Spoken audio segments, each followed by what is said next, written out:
the Know Your Gear podcast. Today's episode of the Know Your Gear podcast is brought to you by Patreon members, channel members, and viewers who like and subscribe. Thank you for making this possible. Hey everyone, how's it going? Welcome to the Know Your Gear podcast, episode 396 in the year 2025. Sounds crazy to say already. I hope you guys had a fantastic week and can hear and see me fine. We'll figure that out. And let's see. Whoops, let's do that. All right. So we have a lot of things to talk about, a lot of cool things. Let's see. And I don't know. What do we start with? Let's start with some quick announcements. There's a few. So first, just want to thank you to the patrons as always and the channel members. Also want to thank the people who show up live. I don't know if we mentioned this, but a few episodes ago, I don't know how many back it was, but a while back, we turned off ads during the live shows. I think I mentioned this. I just don't remember if I did. The main reason is it disturbs the flow of the show, even though it takes a financial impact for the channel. It just works out better. So just so you know, there's no ads during the live part of the show when you're watching it live with me. The other thing is, last week we discussed the Tim Pierce course, and I just want to talk about that so I don't forget, because I almost forgot last week, except for luckily one of you guys reminded me. So let's share this. So the Tim Pierce course, we did this now. This will be the third year we've done this, third January in a row we've done this, where if you sign up for the Tim Pierce Masterclass course, you get it instead of for $150, you get it for $104, and you get 14 days to try it out for free. So that's how it works. And and they kick a little something back to us on the channel. So it helps both this channel and his channel. And I just want to let you guys know about this course if you want to check it out. Somebody asked me this week, they sent me a message. They said, I bought the course and they wanted to know what I should start with. And I was like, hey, I should start with the full hardest thing. No, I'm just kidding. You know, what's funny is obviously if you're an absolute beginner, start with a beginner course. And if you're a little late, you want to do the for late beginner, early, intermediate guitar players, great. But I'll tell you what helped me most, this section right here, the rhythm stuff. I've talked about how I've improved so much after doing the course, and you guys mentioned that over the years too. And it's in my rhythm playing. My lead playing, obviously it helped my vibrato. It helped me kind of slow down and calm down and focus on things that are a little bit, in my opinion, a little bit more important. But the rhythm section is where I really found it to be super important. There you go. I was like, why is my screen so much different than it was before? Okay, there's. So I would start there for a lot of you players. Definitely do the rhythm course. That's what I really kind of connected with. The first thing is what I connected with in it. So I wanted to let you know about that. And for those of you, just because we're doing announcements, for those of you that have any money left, if you buy that course, we have some exciting news that we didn't know was going to happen. So it happened. Let's go back to sharing it. We have a new merch for 2025. Now, we talked about doing this, but believe it or not, this is important to share. The people at Alt Color who does our merch are fans of the show, and they heard me discussing, I guess last week or the week before, that we need better merch, and they took it upon themselves to contact Shauna and work with her, and now we have it. We have Geeky Stuff hats just like mine. We have Geeky Stuff. We never had this before. Geeky Stuff work shirts. This is a Dickies work shirt. We also have the work shirt that I'm wearing, which is right here. Like, here you go. So you're just like me, and here, right? You can. I don't know why I point this. So we have those work shirts, and we have a whole plethora of the Geeky Stuff merch, shirts, hats. There's the hat. Long sleeve shirts, you name it. So there's been more stuff added. There's also, I think, mugs as well. So all of this is a link down below if you want to support the channel with any merch. So just thought I'd point it out to you. I will tell you, though, if you're given a choice, if you're with your dollars of what to pick, Tim Pierce's course, if you're making that kind of decision, do the Tim Pierce course, because that's a special. It's on special. The merch is not on special. It's just new, and because it's new, it's here. So you can hold off if you want to do that stuff. And if you don't want to do either, well, then all right. But just let you know. But yeah, the work shirts were a big thing, and the geeky stuff hat, and now we have them. I'm really excited about that. So, and hoodies, yeah, hoodies, you name it, stuff. I know someone reached out to me and asked me about stickers. We have stickers here. I will remind Sean after the show to talk to All Color about stickers if we can. Figure out something there, great. If not, we have the stickers and we can ship stickers. So we have stickers. All right, that's the announcements. We probably should get into the stuff that you guys came to see. Let's get into some early questions. Okay, so I grabbed some early questions. The first question I saw was from Fernando. Fernando says, I feel like I'm saying Beetlejuice. Anyways, it says, Happy Friday, Phil. Impossible question. Impossible? All right, let's do it. In your experience, what guitar model have you seen getting the most stock pickups replaced? The first one that comes to mind is Paul Reed Smith. Paul Reed Smith was notoriously known for not having good pickups. I'm talking about the core guitars. This is really predates the SE stuff. And that pretty much stuck until about 2007 when he came out with the 5708. Nope, it's 2008. Why did I say 2007? Because I'm thinking 7. It was in 2008. The 5708s, if you don't know, is a 57 style pickup, like 1957 PF style pickup, that was created in 2008, 5708. Then in the following year, 2009, they created the 5909s, which is the more modern PAF that the one I prefer, actually, in most cases. And from that, Paul Reed Smith, I think, established his pickups. Until then, it was crazy. People would pay, $2,000-$3,000, which, now is a lot of money. But back then, we're talking about with inflation factored in, it's like spending $4,000 back then for a PRS and then replacing the pickups. In fact, the proof in that is it's sometimes very difficult if you go back into the 90s era and the early 2000 era core PRSs, you'll see a lot of them don't have the original pickups. And so they were using at the time, they were using a bunch of stuff. They were using the Dragons and a bunch of other stuff. And again, I'm not talking about the quality of the pickups. We're not talking about whether or not they were good or not. It was just like, that was the go-to thing, was to get your PRS and then swap the pickups because they weren't very good. And so I think although I like all the new PRS pickups a lot better than the old ones, and that's just my personal opinion, over the bass and treble pickups. And I got to say the marketing was ingenious. The way Paul Reed Smith Guitars marketed the new pickups was ingenious. I remember, the whole, we got the original, I think they licensed or leased the original winders, and they got hands on the original wire, and just made this whole, that's where the whole pickups are math, not magic, joke really comes from, was the whole PRS guitars. In my mind, when I think of the, unicorn sauce, on the pickups, it was PRS Guitars who definitely marketed the unicorn sauce more than anyone else. These pickups are amazing because there's this secret ingredient that's just so magical that no one knows what they have. And it's really funny to me. But the important part is the outcome. And the output, if you're a guitar player, the outcome is they made better pickups for it. And I really think, I don't know this is not a fact. I have to just state that. This part I'm going to give you right now. This is an opinion. I just want to give you my opinion.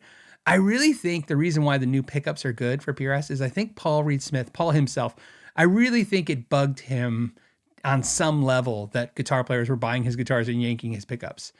It really seemed in conversations I've seen with him and interactions I had with him earlier on in those years, it seemed to be a soft spot for him.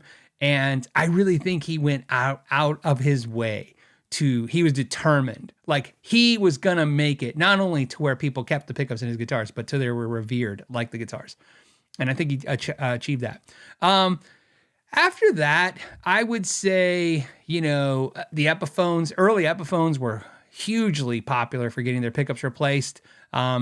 And in fact, again, since I'm going to be talking about a lot of the older guitars, the next after the PRS pickup, when I think of, because I'm thinking of all the guitars I've replaced pickups, all the brands and the models, I was doing core PRSs, which is always a shocking thing to see. Somebody spent, the equivalent of $3,000-$4,000 in today's money and yanked these out and put Duncans in them. And you're like, all right, okay, all right, you're paying, I'll do whatever you want. The next brand or model guitar that I've swapped an insane amount of pickups is made in Mexico Fender Strats. Early ones before they changed the pickups to be the current made in Mexico standard, or whatever you call it, the Player Series pickups are more like the old pre-2010, I think, Fender American Standards pickups. But before that, they were essentially just ceramic magnets hot glued onto some steel slugs, and I always liked them. I always thought they had a very P90 bite to them, and I still to this day have a couple of Mexican-made Strat bridge pickups in a couple of my Strats. It's just because I like the way it sounds. And but man, they were just that was like the thing to do. You buy a Mexican Strat and you just literally swap the pickups. Like the first thing you did when you bought it was swap the pickups. And then around that time, also Epiphone was hugely known for that. You buy Epiphone and you upgrade the pickups and you have a Gibson. It's basically the logic.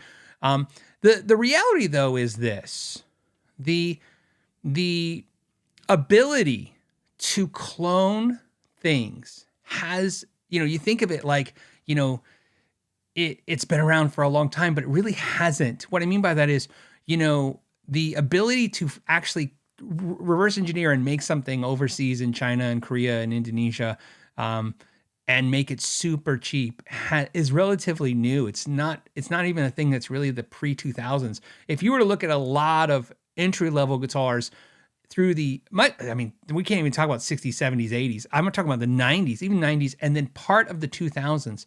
Entry-level guitars, whether we're talking Squiers, whether we're talking about off-brand guitars, or we're talking about Hondos, or we're talking about, you name it. Just pick a brand that's an off-brand guitar.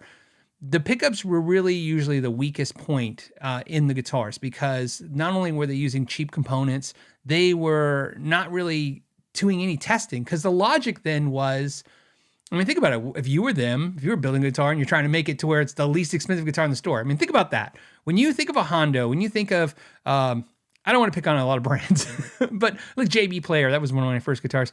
You think of these Series 10 by Crate guitars, when you think of affordable guitars, when you think of those guitars in your head, and you think, the whole logic of the company is this will be the cheapest thing in the store when somebody walks in the store. Somebody walks in a store and they are broke as a joke. This is what they can afford if they can't find used, right? Like this is how, that's their market. So the thing that they did back then was anything you couldn't see, why make it look right or be right? You can't tell. They would spend more time. That's why I said the first thing cheap guitar companies did was fix the tops. The first thing you'd start seeing was, wow, the top on this guitar looks amazing. The color on this, they started making the aesthetics look right way before they got the formula right to make the guitar sound good and play good, because that was secondary. They were like, look, it just needs to look like the thing. That's just kind of like the way it worked. I've said this before. It's kind of like if you were like me when you were a kid and you got your first stereo. I didn't even get ports in my speakers. I got those fake plastic ports, where you stuck your finger in the hole and it went in about a half inch. And then you're like, this isn't even a port. Like this speaker doesn't have a port. It had fake ports because it's just to look like the real speakers. It was junk. It was just made to look right. So that's where they focused on that. The reality though is as they got good at cloning things, they cloned the right pickups. It was just, and the manufacturers, by the way, in the US, they were a lot, and I don't want to just say the US, but definitely US, then much later, Japan, Germany, Europe, the rest of Europe, you name it, any of the Canada, anywhere where they were building some more high-end guitars, high-price instruments, they finally would let go of the reins and let the import manufacturers, what we call the fast manufacturers, the ones that make a lot of guitars quickly, see more of the real recipe, and they would see the pickups and see them. And so now, look, if you look at a import, I say this all the time about the PRS SE pickups is a perfect example, the 85 15 S's and stuff. they're off from the US pickups, but they're off by such a small percentage. I mean, yeah, maybe they're just because maybe there's either too much wire, not enough wire, maybe a different kind of grade of wire, not usually a different type of wire, but different kind of grade of quality. Maybe same thing with magnets. One thing that you can do with pickups that's really interesting, and Gibson was notorious for this back in the days, was the length of the bar magnet can dictate a lot. And think about this: if a bar magnet, I wish I had one. I usually have one here. So think about this: if a bar magnet, I'll just use this piece of foam. This is a bar magnet underneath a pickup. And let's say this bar magnet, let's say you want to save some money. Well, who notices underneath the pickup if you just cut it short? And so imagine it's like, and for visual aids, picture a 2x4, right? Let's say you picture an 8-foot 2x4, and you can make, 4 2-foot sections. And then one day they realize, like, wait a minute, no one can even see underneath what's there. Why don't we make them 1.5-foot sections? Right? Why don't we start equating it to a different measurement to where we get more out of something? So Gibson was known for this. So, on actual PAF pickups, USA guitars in the 60s and the 70s, they were known for, you can pull pickups apart and see the magnet slightly shorter. The magnet can be thinner. There's all kinds of things, and that changes things. And so overseas manufacturers have learned the same game. That's why if you see people sometimes talking about replacing your magnets in a pickup, you're like, a lot of people are like, who cares if they switch it from Alnico 2 to Alnico 5? I'm like, well, yeah, there's a subtle difference. And to my ears, if you took a pickup that had an Alnico 2 and you put an Alnico 5, maybe the pickup would get a slightly brighter. But however, if that magnet was a lot thinner and a lot shorter than the new magnet, you would have a different feeling pickup for sure. Notice I said feeling, because it sounds a little, obviously the sound would change, but the way that the reactionary experience of the sound and how your pick attack is interacting, how quick the response gets, it changes. So yes, to answer your question, man, pickups and guitars were like a mandatory swap thing, and now they're so good for the most part. In fact, I would say, in my experiences ripping apart all these guitars for the last now 10 years, it looks like, right, on YouTube, 7 to 10 years, 7 since I was doing it, professionally, I guess, 10 since I was just throwing out some videos out there. I would say that some of I don't want to take the absolute worst, as those are exceptions, but we're talking about the rule, the majority pickups. The absolute least inexpensive pickups I see in guitars on average, so we're talking 8 out of 10, they're as good as most high-end pickups within that. See, I want to confuse you. They're not, I'm not saying they're as good. I'm saying they're so close to the quality and how they're made. They're just really close, closer than they've ever been. And I would almost say, for the most part, almost as good as some pickups a while back, some of the higher end pickups before they got refined too. Because remember, everything gets refined. Expensive pickups get refined as well too. Somebody asked me a question in this that ties into this, and I'm sorry if I missed it. I'm going to scroll back. I should have grabbed it right when I saw it. And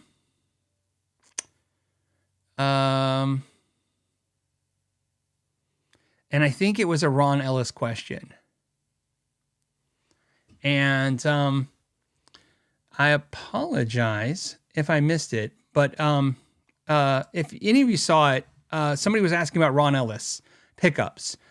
So let me share that with you. That's a great subject that ties into this, and you guys could help me out with a thing I want to do. Okay, so if you're not familiar, let me share with Ron Ellis Pickups. This is Ron Ellis Pickups. This is Ron Ellis himself. He's a engineer, and he makes pickups. And if you're not familiar with his pickups, you're about to be familiar with the thing that most people know about him, which is his website is not working. That's what they know about that. You can't click. Why can't I? That's weird. Are they out of business? I am literally, oh, there it is. I was going to say, let's go to a humbucker. Okay. So you can see here, let's take the 60s. That's my favorite 60s pickup style over the 50s, but most people like 50s. So yeah, if you're looking at this, we need to share a set of these Betty humbuckers are $850. I want the sticker shock to stick in. That's the sticker shock, right? Yeah, that's $850 US for the set. That is not a misprint. And they might even go up a little bit if you change a couple of these things, but I don't think so. I think they're pretty much in the $850 range. So most people who know Ron Ellis, a lot of you guys aren't going to know him and his company. Most people who do know him are going to know it from being $850 pickups. They've reached out to me. I've played a couple of his pickups in the past, and his son was nice enough to reach out to me, and we talked about doing a deep dive, like comparing the pickups and stuff, and maybe doing a giveaway, like send me a set and we can give away a set kind of thing. I don't know, that kind of fell through, but I'm kind of glad it did. Because one, I'm just never, anyways, let's start with something that's interesting though. I want to talk about, something that I'm very confused about the Ron Ellis pickups. So let's just start there. So after they reached out to me, knowing a little about him, actually playing a set of his pickups before, a couple set of his pickups, I really put deep dive and wanted to learn as much as I could about his pickups. And what I really learned didn't make a whole lot of sense. Like it didn't equate to a whole lot of, this is totally worth it. Other than I can find random YouTubers and people saying it's totally worth it. By the way, for some reason, my computer is not refreshing. So let me get back into a screen that helps me while I'm talking. So anyways, but I did talk to Throwback Pickups. And if you're not familiar with Throwback Pickups, well, just keep in mind they're about the same price. However, Throwback Pickups, in my mind, do a lot of things that are different. And this is why I'm asking you guys for your opinions. The owner of Throwback Pickups is willing to come up and do a podcast with us and come on the show. And I would love to have him on. And one of the things that's interesting about his pickups are they're very expensive, but a lot of it is because they use American-made magnets, which is very rare. So, there's not a lot of pickup companies that I know of that are using USA-made magnets because they're so expensive to make here in the States. So even when you buy a USA-made pickup, you're usually not getting a USA-made magnet. So, the more desire to have the pickup made 100% in the USA and made to the old standards and the old ways adds a lot of price. Whether that makes it $850, I can't tell you that, but I can tell you it also has to do with the fact that I think the reality is that once you get the pickups to about $500 a set, which is where, probably where it needs to be, the problem is that the volume is going to drop so low just at that price. You have to increase it more because you just have such a small audience. But let me know in the comments if you'd like to have the owner of Throwback Pickups come on the show. In my experience in this industry, and and I'm not going to not include Lindy Fralin or Seymour Duncan and stuff, but I just can only go off the people I know. I think of Larry DiMarzio and I think of the owner of Throwback Pickups as two of the smartest guys in the pickup industry in different ways. They think differently. I've had the experience of talking to them both and learning from them both when they talk, and they both have such a different attitude how they get to pickups. And yet when I go through their pickups, there's so many things that make sense in their logic. So yeah, I would love to do an extra bonus podcast with Throwback. So if you're let me know if you guys are interested. And I think maybe we can do a giveaway. I think we talked about that. He'll come on the show and we'll give away a set of his $800 pickups and which I don't want to give them away just because somebody gets $800 pickups. I want somebody to actually understand what makes them great and then really wants them, so we can give them away then. So we can educate you on them first. Let's do this. Hold on a second. All right. And by the way, I have Amanda's questions on the side and the ones from last week from Amanda too. So let me hop around real quick. I think we covered the pickups and guitars that get their pickups yanked question. We have a question from Alex, or a subject. He says, does excellent condition vary depending on the guitar age? Local shop listed a 2000 to 2004 Gibson as excellent shape, but in person they were pretty beat. I've had this, I've had this experience so many times in my life where the grading of an instrument, in other words, the whether or not it's in perfect condition or mint or whatever, really has to do. It's silly enough. I think it actually has to do with just the person's mentality. I used to think, and again, it's just a feeling I have. I used to think that, if somebody lists something as perfect condition or mint or, very good, it's based on their skill to assess the instrument or maybe their experience with instruments as a whole. No, I find that if you, I find it's as simple as like I guess a perfect way to explain it is this: I tip even if the service is horrible, right? I'm a tipper. Like, you give me the worst service ever, you're still getting at least a 20% tip. Some of my friends, it enrages some of my friends.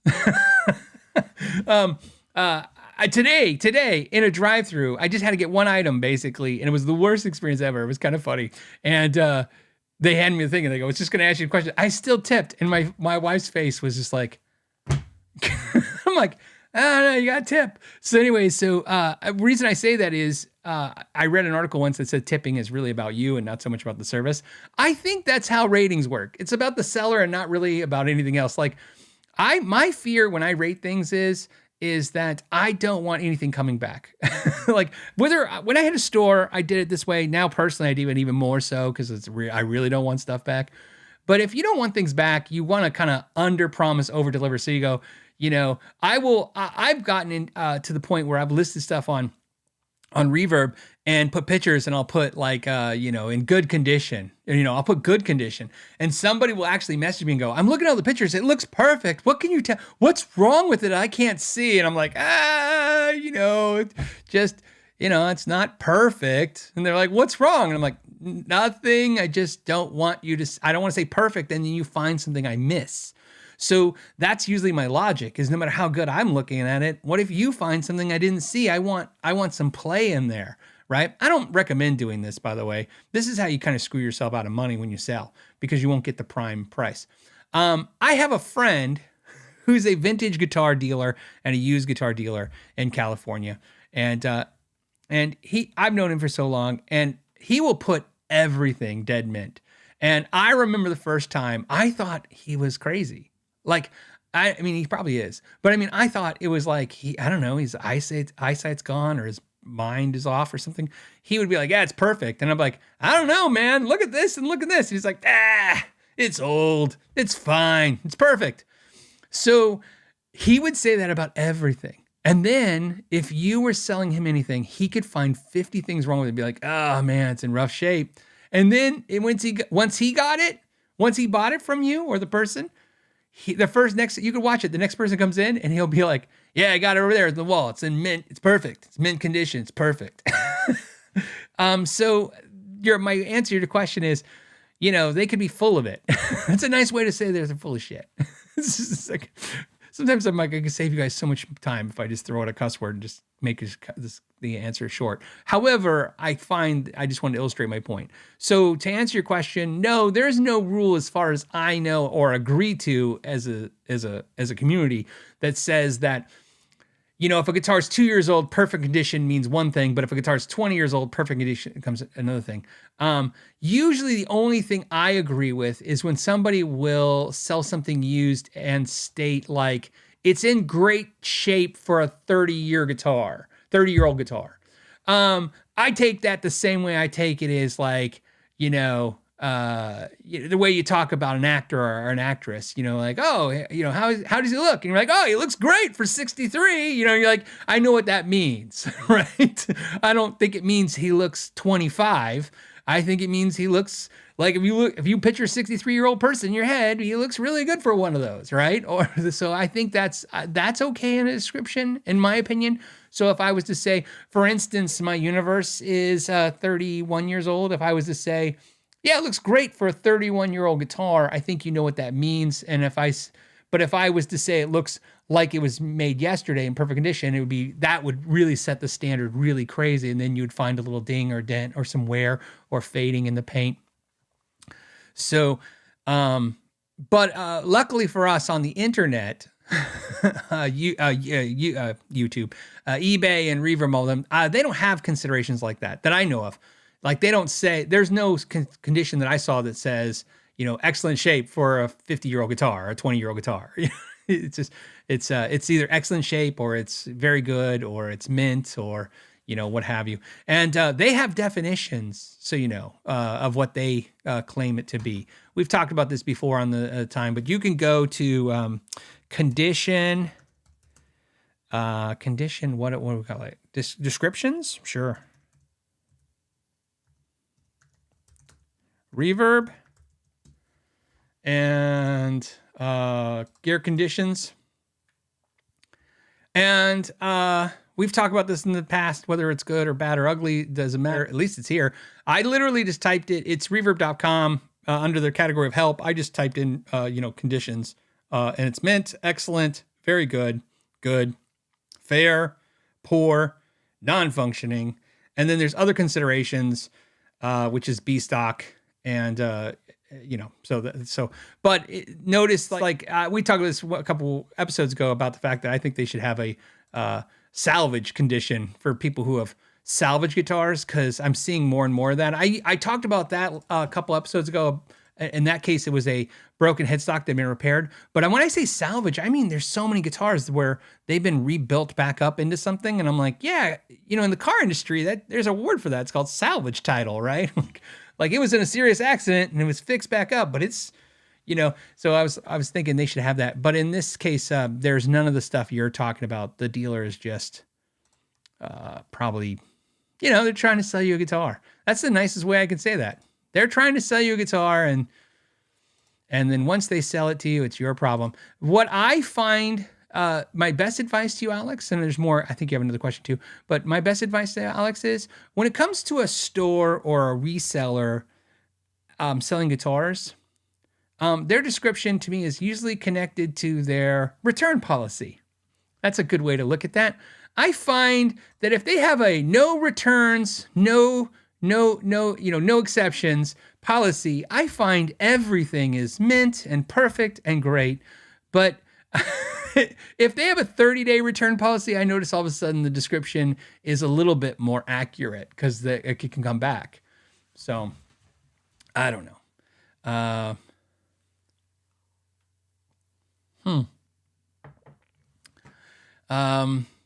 Yeah. All right. We beat that to death. Let's go to another subject. This is also from Alex. We're just going to hit up he said a second question. He said, hey, I got offered some hash and cannabis products. This is the wrong channel, but okay, we'll go with it. For my Made in Japan telly on Facebook. You're taking me back to high school. This is literally high school. Like, dude, I'll trade you that PV amp for a bag, a dime bag. That's a real conversation. I was standing next to. It happened once in high school.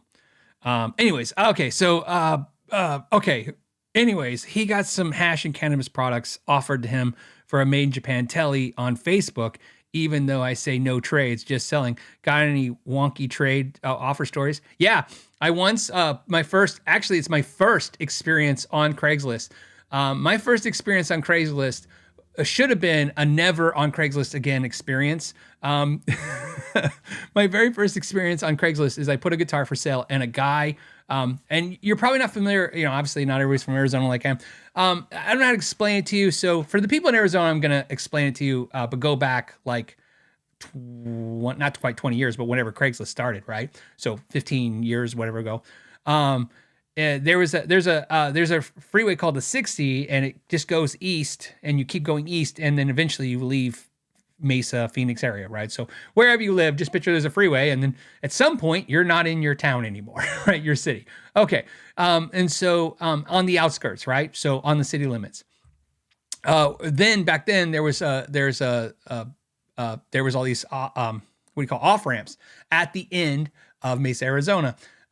Which is basically, like I said, just picture you have whatever town and city you live in, the road, you just drive until you're pretty much either at the last exit or one of the two last exits before you're out of town. So I go and put my guitar on Craigslist, and the very first email I get is, and I responded to it because I'm an idiot. And so the guy sends me an email and he says, hey man, that's a great guitar. would you want to trade for a 38 special? And I was like, what? Like you, I didn't have trades that listed. I was like, this is a random thing to like offer me as a gun for this guitar. This is a strange thing. By the way, in Arizona, if you're not familiar, you don't have to have a permit or anything, and you can just do that.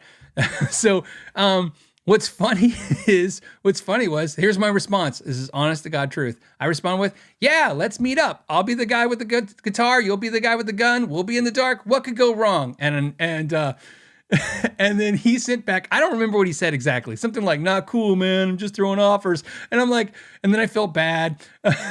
So then I responded and I'm like, yeah, I'm not doing this. I'm not meeting you. One, I don't want the gun. Two, I don't want to meet somebody with a gun when I have a guitar. That's like literally the Untouchables, like, bringing a knife to a gunfight. I'm not bringing a guitar to a gunfight. So yeah, I had a weird, no, not 38 Special, the album or the band, guys. It was a 38 Special. It was a Taurus 38 Special. So if you know the brand. And by the way, I think I was offended by the value of the gun to the guitar too. That was wacky. But anyways, yeah,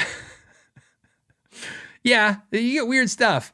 What I find is you were on Facebook. Where were you at? You were at Facebook on sales. Here's what I'm saying. I said this years and years ago. It was one of the very first podcasts I ever did.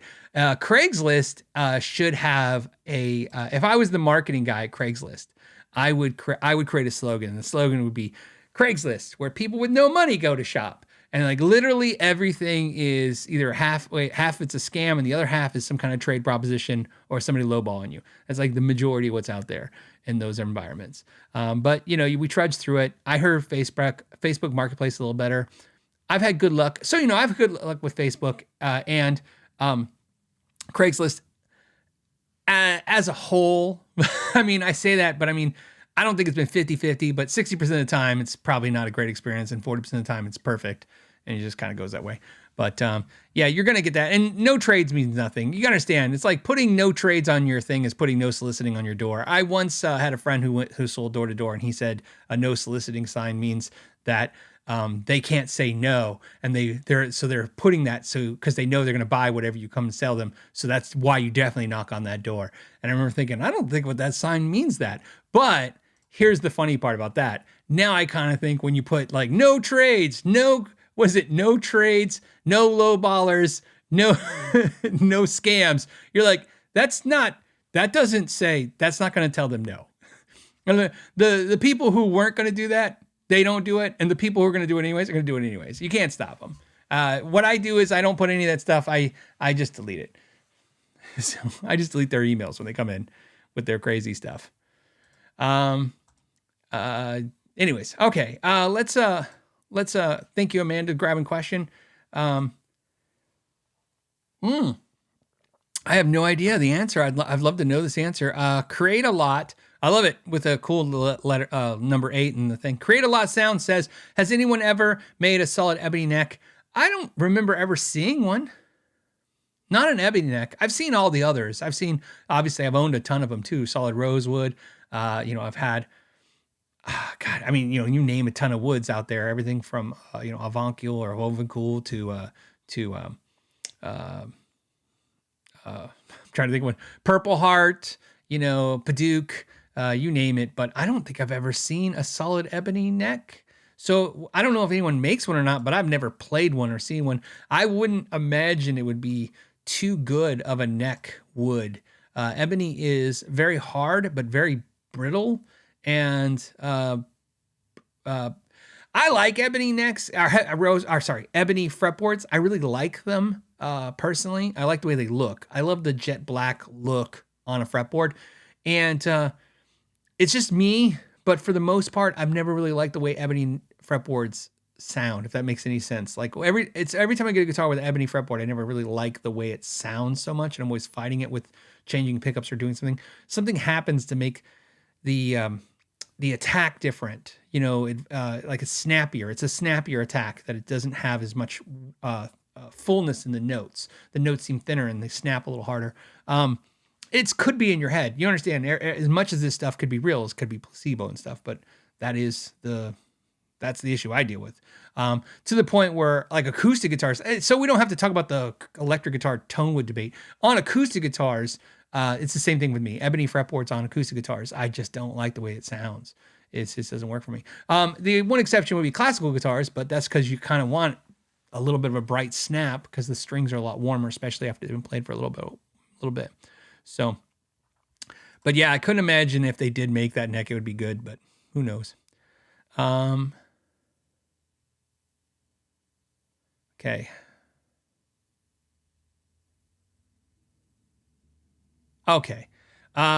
Jay Smory Music says acoustic guitar setup. So he's playing acoustic guitar. He says, I play a bit of bluegrass, which means thick strings, wearing down at the first 4 frets fairly quickly. How do I avoid a yearly refret?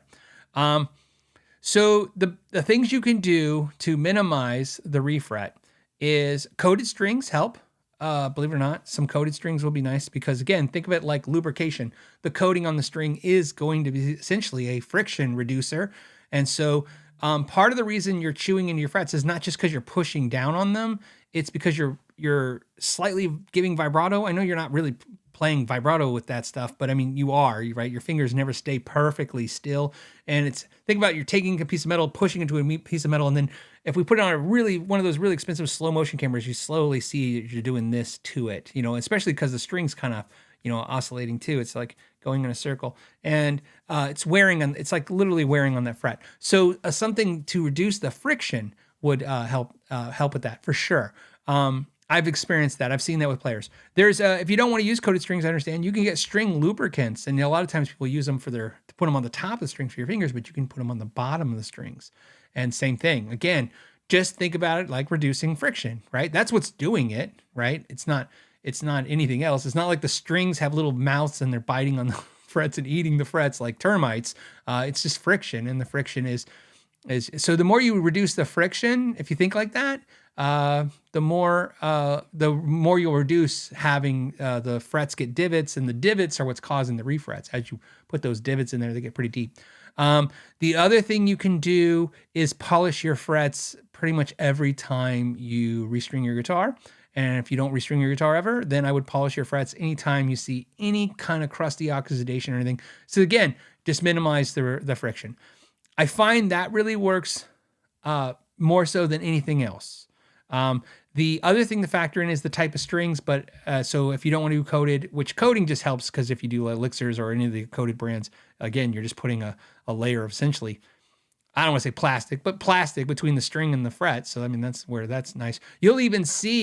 You'll see, by the way, if you look after, probably just a couple hours of play, you'll see where the coating between the fret and the string is worn off or worn down.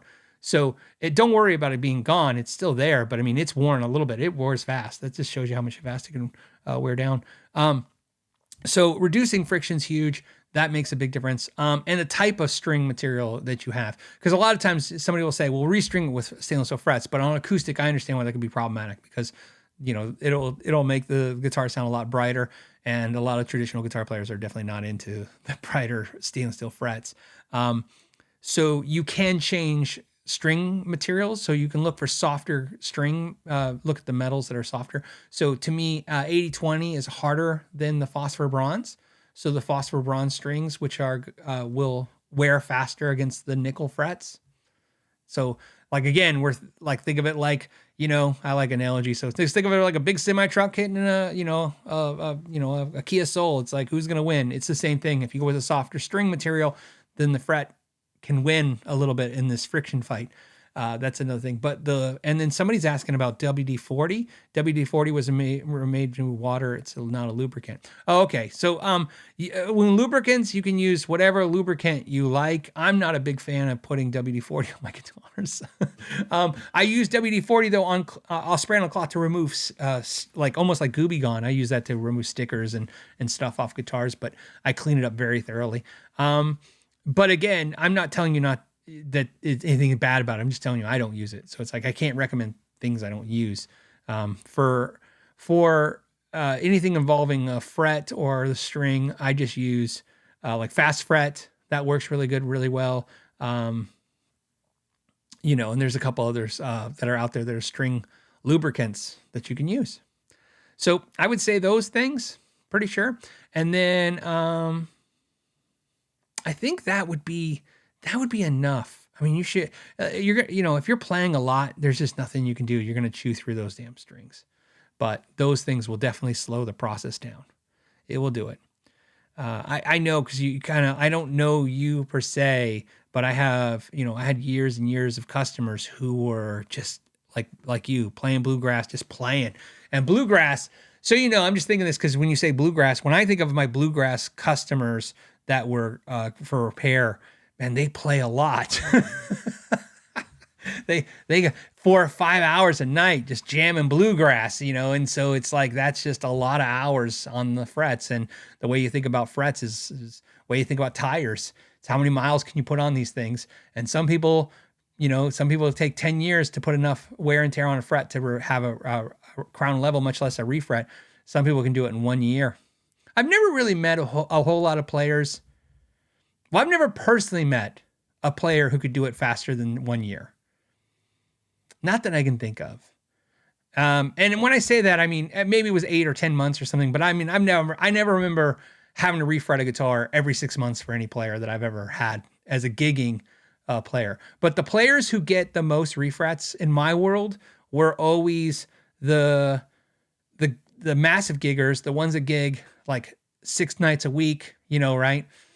But really it was open jam night guys, the guys that host open jams, because, the open jams go for 5-6 hours and they do 3-4 of those a week.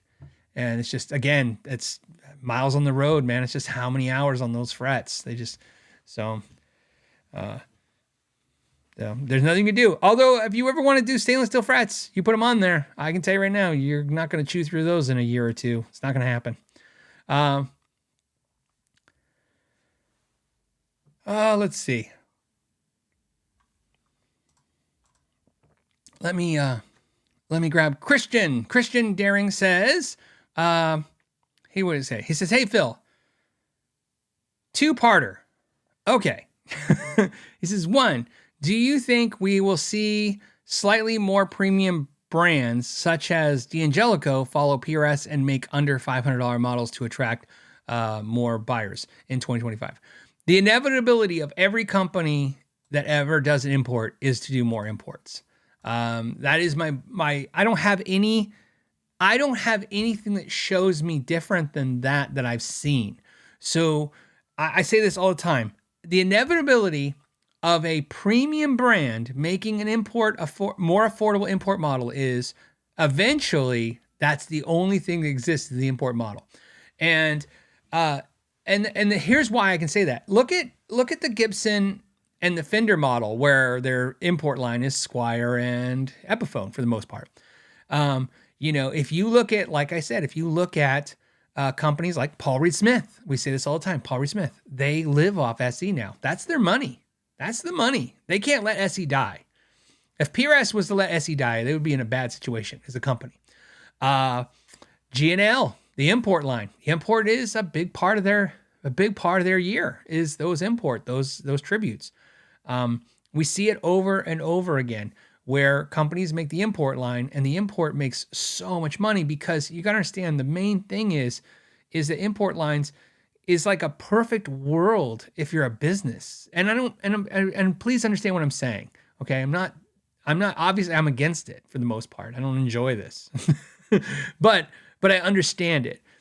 Like there's no OSHA, there's no workman's comp. There is none of that stuff. Right? You're having it built by a third party. You have them. The only thing you have to be really good at. Think about this. If you want to get in the import business as a guitar company, you got to get really good at the prediction business. That's it. Like, how much stuff do I need to sell? Like, how many do I need? A half a container guitars? Do I need a whole container guitars? Do I need 2 containers guitars? Like, how many guitars do I need? Because that's what you're in the business of, is sell through. Where in the manufacturer business model, you're in the keep up on the orders, right? You got to get them out. So they order and then get them out. Where the import business, it's they order up front and then you got to get them out the door sold. You got to figure out a way to sell them. But if you look at the import business model, once you have a lower price point, you can sell to way more guitar players. and the margins tend to be better. I mean, that's just how it goes because you remove so many expenses like livable wages and OSHA, I'm repeating myself again, and workman's comp, right? All these things. And so the problem is it becomes really, if they can master it, because that's where sometimes there's an exception. They're not really good at the predictive business model. If they can figure out the predictive business model, in other words, how many guitars are they going to sell and how to get them out there and sold, then slowly what I notice is eventually they don't even make the USA stuff anymore. And there's so many brands like that. First of all, there's a lot of brands. Washburn Guitars, BC Rich Guitars. By the way, BC Rich and Washburn Guitars is actually an extra great example because the Washburn and BC Rich guitars are essentially made by the USA ones are made, they're ghost built by a third party. So there's no USA Washburn factory and there's no USA BC Rich factory. In fact, if there was a video recently, and it was a great video, I think it was Masters of Shred, great channel if you haven't checked it out, especially if you're nostalgic for a lot of the 80s, 90s stuff. Very great channel. They did a walkthrough of the Washburn facility with Nuno. And if you look in that video, the thing that kind of struck me as funny, and I remember huge Nuno fan, huge Washburn fan as I has, right? And I like the Masters of Shred channel. So I want this to be very like specific what I'm saying. But the thing that made me chuckle was there was a wall and it was like all these pegs in the wall. It's like my walls. If I turn on the camera today and all the pegs were empty, it was all empty. I'm like, yeah, it's because they don't want to put all the other brands. I'm guessing. This is what I guessed. I'm pretty sure I'm right though. They didn't want to put the other brands on the walls because they were like, they're showing Nuno's guitars in the Nuno shop. So they're ghost built. There's nothing wrong with, by the way. Ghost building has been a standard in this industry so long that it's just part of it. A lot of high-end guitars you own, especially from the 80s and the 90s, are ghost built. But my point is that those companies, they do the import lines and then they don't even have their USA facilities anymore. It becomes real common. And so the inevitability is that imports is more imports. So to speak of D'Angelico, yes, I know they're going to do lower end models, not because they told me. That just seems to be the business model at large. It's they get into the predictive system, right? How many can they flip and how can they flip them? And they get that strategy down and lowering the price helps. Yeah, I think it's definitely a thing. I think the business model that I've seen that doesn't seem to work, but everybody seems to try it first, and God bless them for that, is the expensive import business model. And, you can insert the brand. There's always a brand that you can think of where they're importing the guitars, but they're putting them at the most premium price point. And it's kind of like, that's can they make that work? And over time, again, like you said, will they go cheaper? Yeah, they end up always going cheaper. Strandberg is a good example too. Look at his first $1,000 guitar. Strandberg, I think, was the worst decision they ever made. I really, it took me a while to come to that. I didn't come to the conclusion easily by any means. And it pains me to say it. I love Ola Strandberg. He's on my second channel as a podcast. My favorite podcast I've ever done, Ola Strandberg. Super honest, super sincere, humble as all get out. And, I love it. But I mean, I would be remiss if I didn't say what I think, which is the new $1,000 Strandberg guitar. I couldn't figure it out. At first, I told you guys, I'm like, it doesn't have the fan fret. That's kind of weird, but that's okay. I think where he screwed up, and I think where they screwed up is that guitar should not have the Endure neck, is what I've come to the conclusion. Here's why. It throws you off after a while. What I mean by that is I've heard and seen a bunch of my friends who reviewed them say that the $1,000 Strandberg is not only as good, it's kind of better, or they like it more than the more expensive Strandbergs. And then my brain's like, so to answer your questions no one asking right now is, am I going to review the new $1,000 Strandberg? Sure I am, but I'm trying to sell my expensive one right now first. Not because I'm anticipating that one being better. It's because I'm afraid that if it's anything as good as this one that was $3,600, I mean, that's just crazy. They're both made by Cortec. So, and I think that's the first nail in the Strandberg's probably going to have to make more affordable guitars price thing, because that's like they open up that can of worms. So we're seeing it. So hold on, I'm just looking at comments to see if you guys have any thoughts too. Sometimes I'm like, Andrew says Reverend. Reverend is a good example of making a really nice quality guitar. So I consider Reverend in the same category as Schecter guitars for the most part. I say that because Schecter guitars, unlike Reverend, it keeps doing this thing where they make but a lower priced guitar. They just recently did this year again. It's a bad move. I was there when they did SGR, which is their lower affordable price. I think it's a horrible idea. Schecter should not get into the cheap guitars. You know what Schecter is good for is what Schecter should do what Reverend is doing, which is Reverend only has good guitars. Like, you don't buy junk Reverend guitars. There's no $399 junk Reverend guitar. There's no affordable stream down Reverend guitar. You just get a good quality guitar. You know what you're getting. You know it's made in Korea. You know it's good. And there's something cool about that. It's something cool like on a show like this, where like, hey, Phil, what's a good guitar for about $1,000? And I go, oh, Schecter, a Reverend, right? Those are great guitars. Great guitars, $1,000. Trust them all day. But then Schecter sometimes dips into the lower price points, which is what Ibanez and other companies do. And then do you guys remember there was a time where like Ibanez was a brand, like I felt pretty confident to tell everybody every Ibanez is great. Now I talk about Ibanez the same way I talk about Epiphone. They have some great ones, and then they have some okay ones, and then they have some ones you should probably stay away from, right? That's kind of like the way you think of it. And but Reverend is a great example of, and by the way, Andrew also proves my point because Reverend was a USA brand that no longer makes USA guitars. Perfect example of why make them here when we can just make them over there. And that's the inevitability of all of it, is the brands that will probably stay anchored in, look at Framus in Germany. I would not be shocked to hear if Framus stops making German-made guitars. Warwick is also Framus, but think of it separate, okay? Warwick's its own thing, even though it's the same factory. I would not be shocked to see one day that they pretty much don't even want to make Framus in Germany. It's just all made in China. I wouldn't be shocked at all if that happens. I like I said, I keep seeing that story. It's the story old as time. It just keeps coming over and over again. Is the import version makes more money. It's easier to sell because it's a lower price point, has less overhead and expenses, as long as you can get the predictive part down. The main screw is is when you get a container full of things you can't get rid of. That doesn't make any of the other things I said that's saving you money worth it if you can't move your product.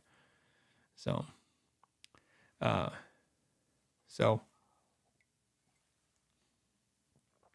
don't know. All right. I'm just getting water, guys.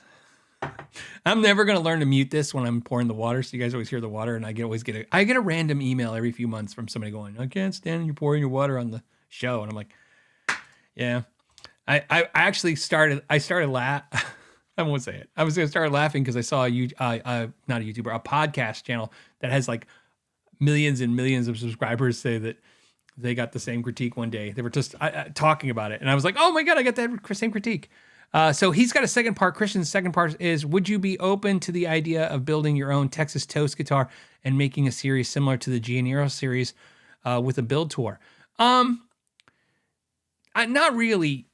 So here's why. I have two Texas Toast guitars here. I have a video coming about the Texas Toast guitar. And I think it's going to answer a lot of questions. A lot of people have been curious about the Texas Toast guitar. And this is came up with a company recently that didn't go well. The conversation didn't go well. And that's okay. I don't mean like they were jerks or anything. It just I don't want to say we're butting heads. They just weren't understanding. It was like I was given directions and then they're like, where turn left where? And I'm like, no, you go straight. Just go straight. So here's what's happened to me over the years. I've made all the mistakes that I want to make. I've made a lot of them. I'm kind of done, right? I'm too old. I'm too tenured in YouTube. I got too much optics now. It's almost like I can't, look, the dream is to put out a video and have a lot of people watch it.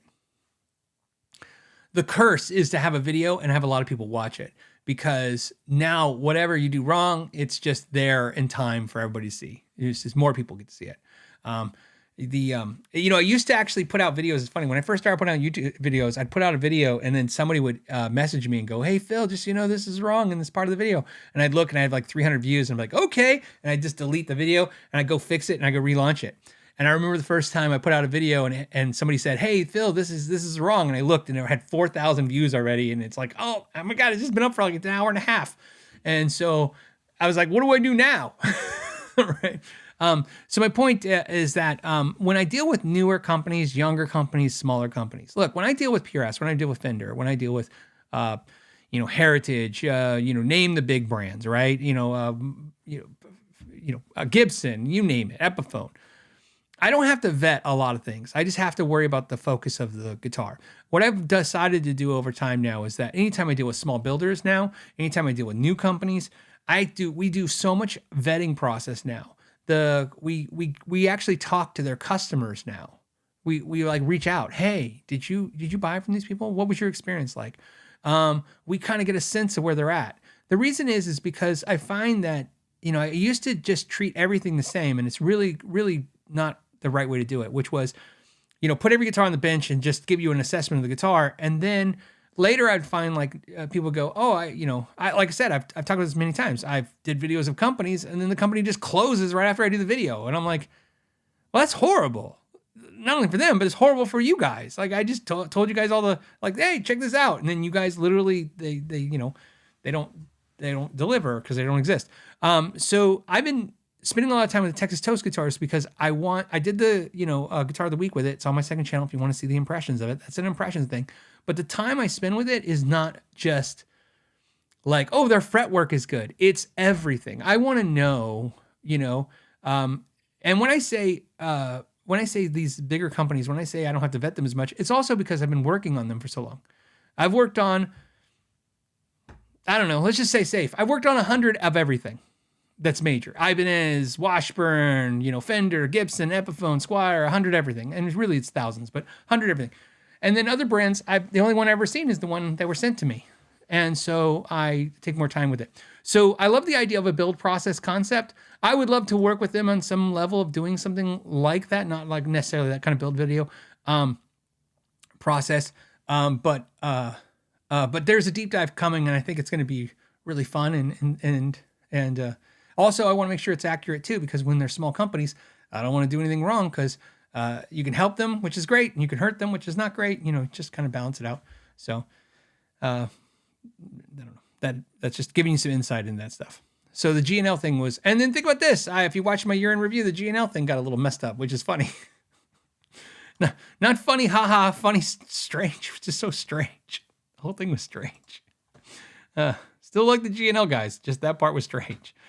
Craig says, hey, I want to order a Fender Modshop telly. If you guys don't know what Modshop is, Fender has like a plug-and-play system on their website where you can essentially build a Telecaster, or Stratocaster with their parts, and then they put it assembled together and they give you a little certificate and they send it to you. It's essentially like semi-custom custom shop.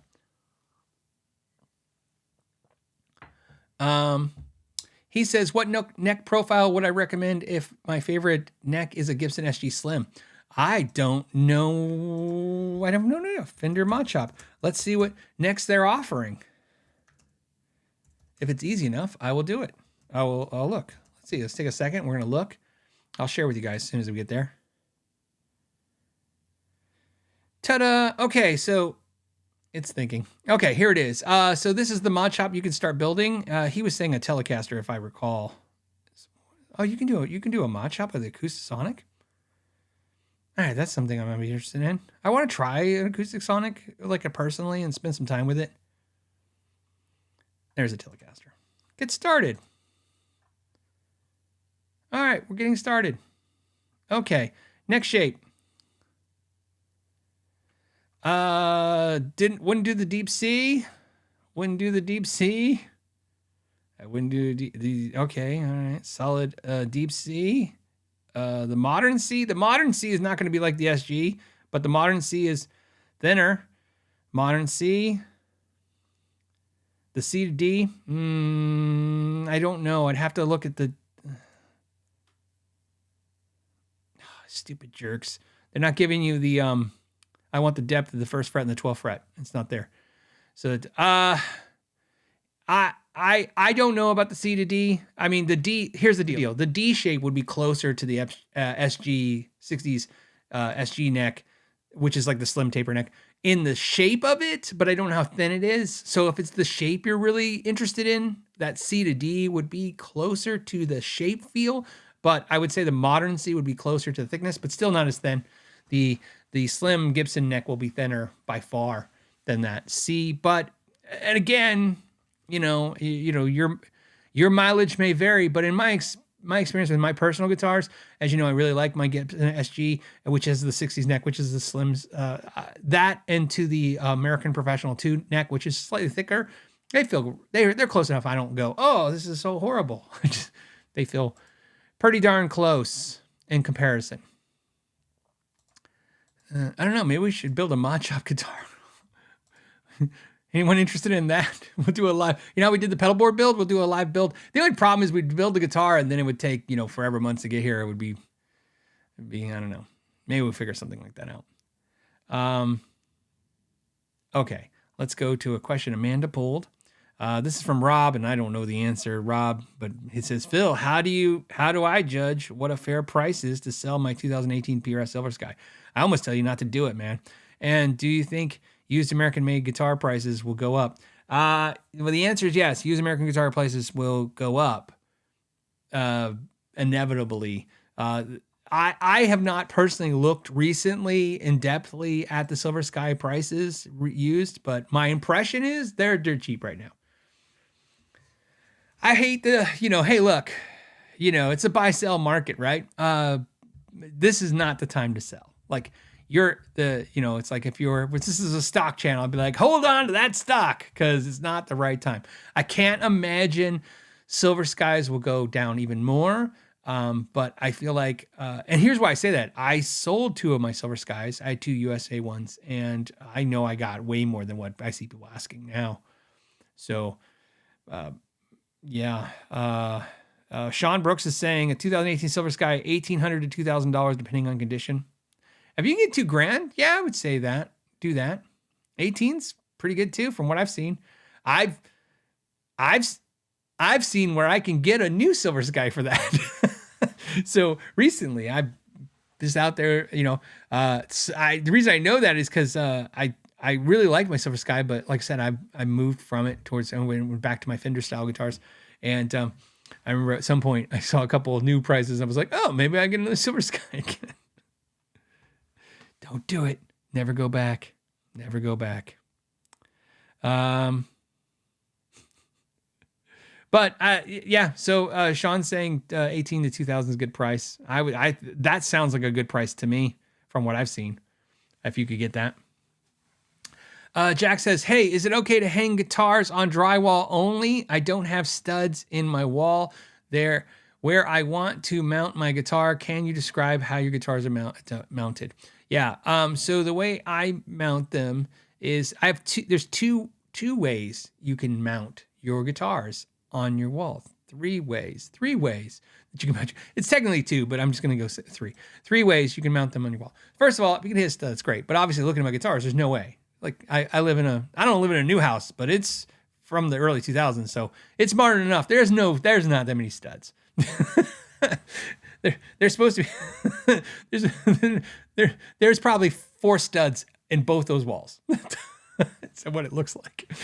Anyways, so a couple on studs, that's great. You don't use the anchors that come with string swing, unless I haven't seen all the other wall hangers in the walls, but don't use any of the anchors that they sell. Get the good anchors. Go to Home Depot and get real anchors. Not the plastic ones that when you spin they just spread. Get the actual. I get the butterfly ones, man. Why? I don't trust the drywall. I think Brian, he had a flood in his house and then the water went down his walls and it delaminated and everything fell down. That's not a common thing to happen though, but especially to me since I'm on the top story, so I don't think the water's going to go that way. But anyways, my point is I would get the better anchors if you're going to do it. However, if you don't want to put giant holes in your walls and put giant anchors, there's a third. What the hell's wrong with me? It's counting to 3. It's getting tougher and tougher, man. I'm just telling you. There's a third thing you can do. What I like that works really well is you can go and get a 1/4-inch fiber board or ply board. I don't know what you call it.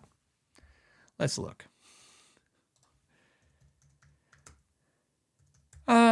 Let's do this. All right. Low density fiberboard. Is that it? I don't know. I want to double check. 1/4 inch. That's not what I wanted. It's the stuff that basically it's it's got to be fiberboard. It's essentially the stuff that you get if you get tackable fiberboard. Yeah, it's fiberboard. I mean, that's basically, so 4x sheet fiberboard. Hold on a second. 4x8 sheet fiberboard. All right, there it is. So Lowe's has got it. I go to Lowe's because it gave me 10% off for being military. Home Depot used to and then stopped. So then I switched to Lowe's, and then somebody said Home Depot is doing it again. But now I've been, this is it.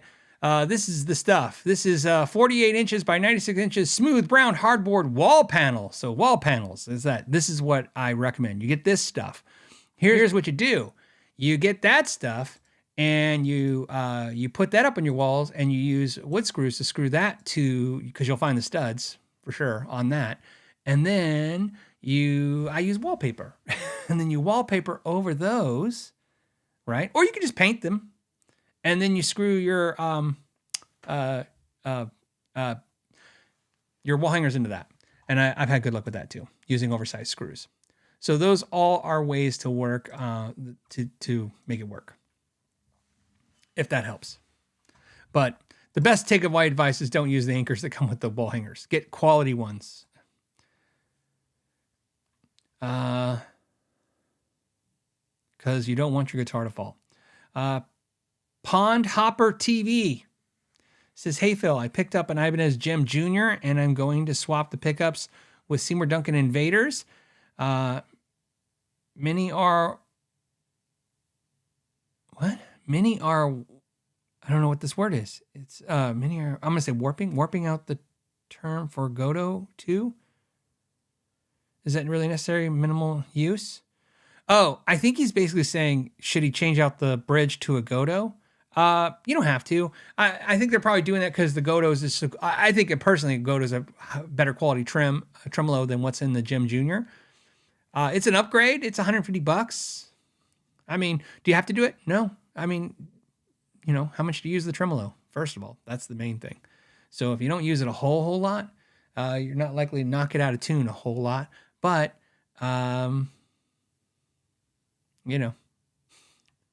this is one of those, I really falls under the, if it's not broke, don't fix it kind of thing, which is you replace a bridge when you have a problem. So I know a lot of people get fixated on the whole tone thing. Like, this bridge is pot metal and I went to the steel one or the brass one, it sounds better. I don't do that. I've done it so many for people, and I know guitar players like it. And if you want to do it, do it. But to me, everything is a problem. So when people say, hey, I want to swap out my pickups, and I'm like, oh, you don't like your pickups? And like, oh no, I just heard that you should swap them out. Like, no, you should fix things that are broken. So if you don't like the pickups because they're too bright, go with something, that has a little darker sound. If you don't like the bridge because it won't stay in tune, get a little better, get a better bridge. The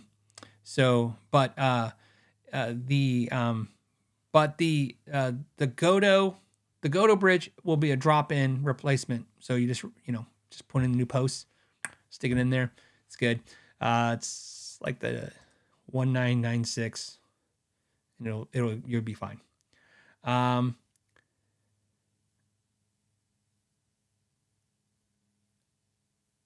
Okay.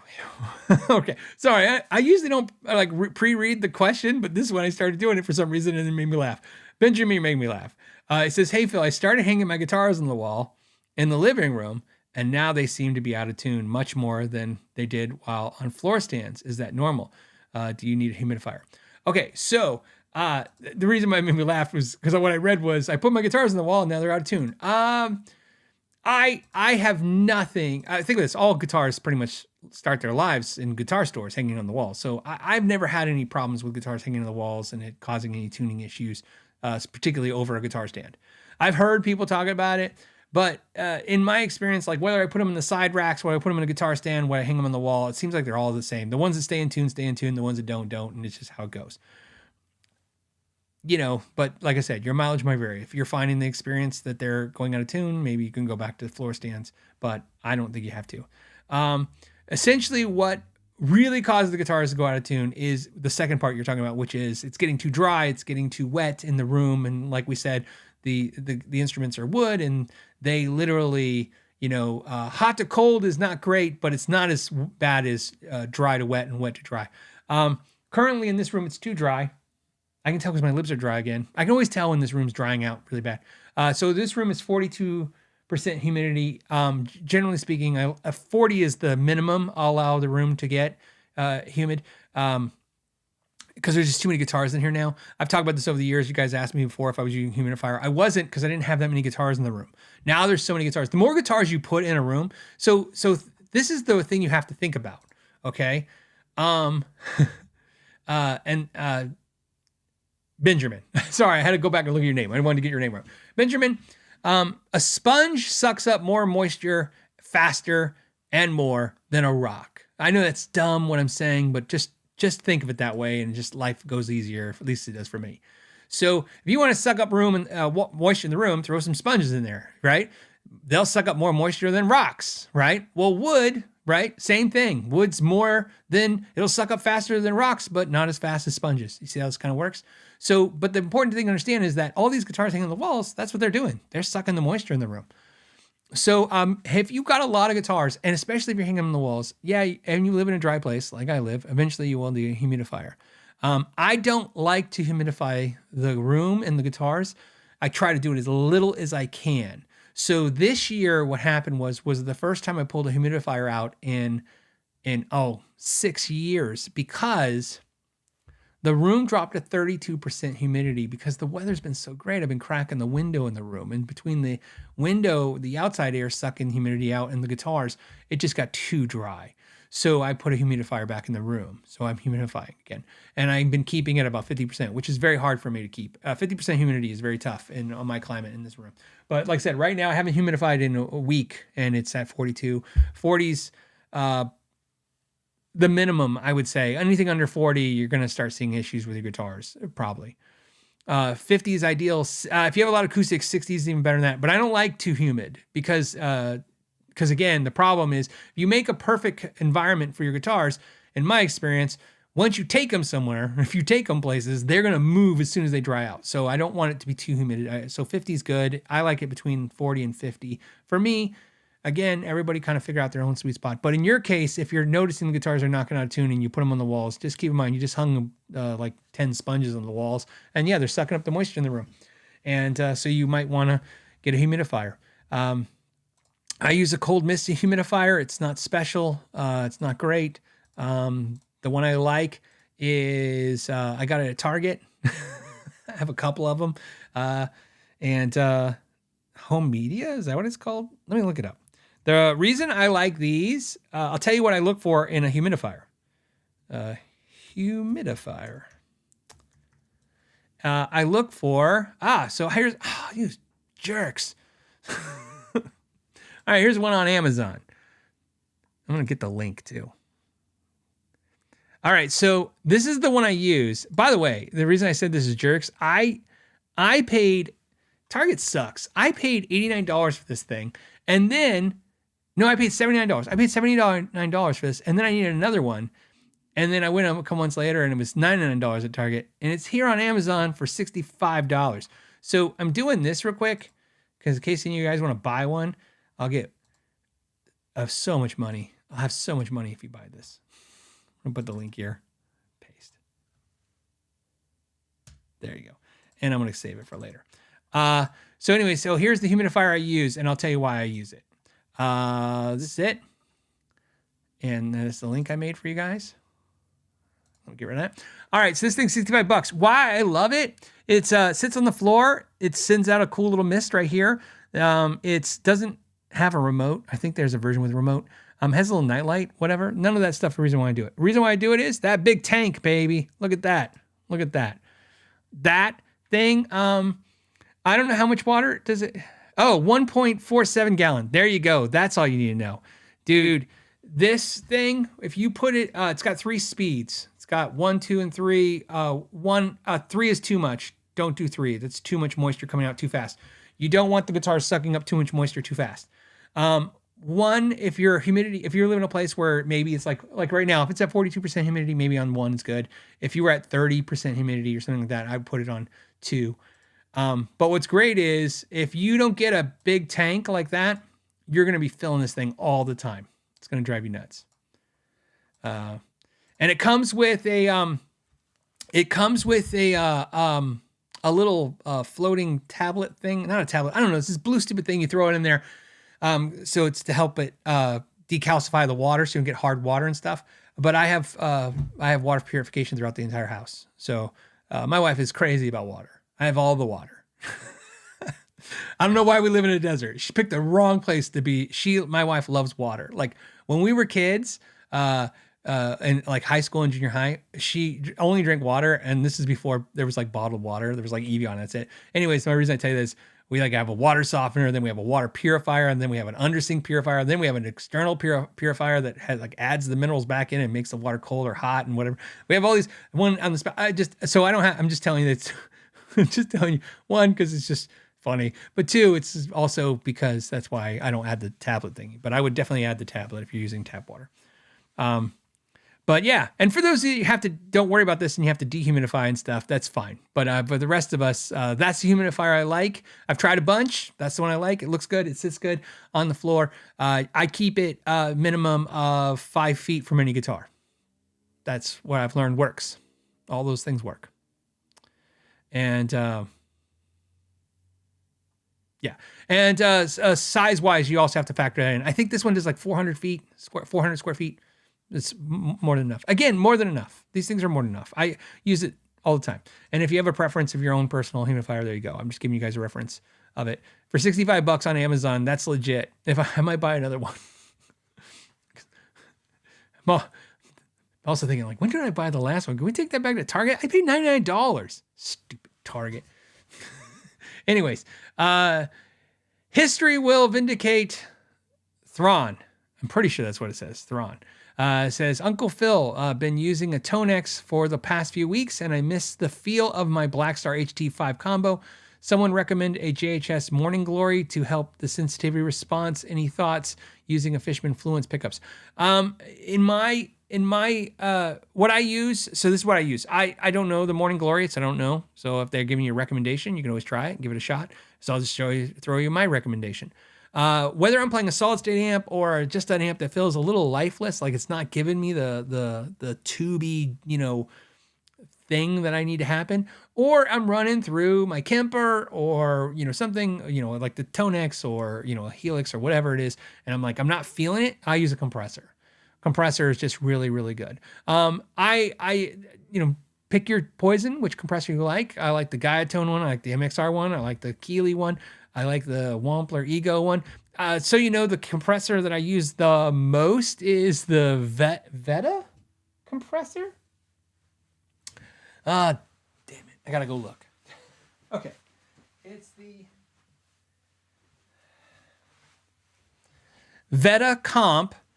It's in the HX Stomp. So you guys know I did a video with the HX Stomp, and that's the Line 6 that has all those pedals in one.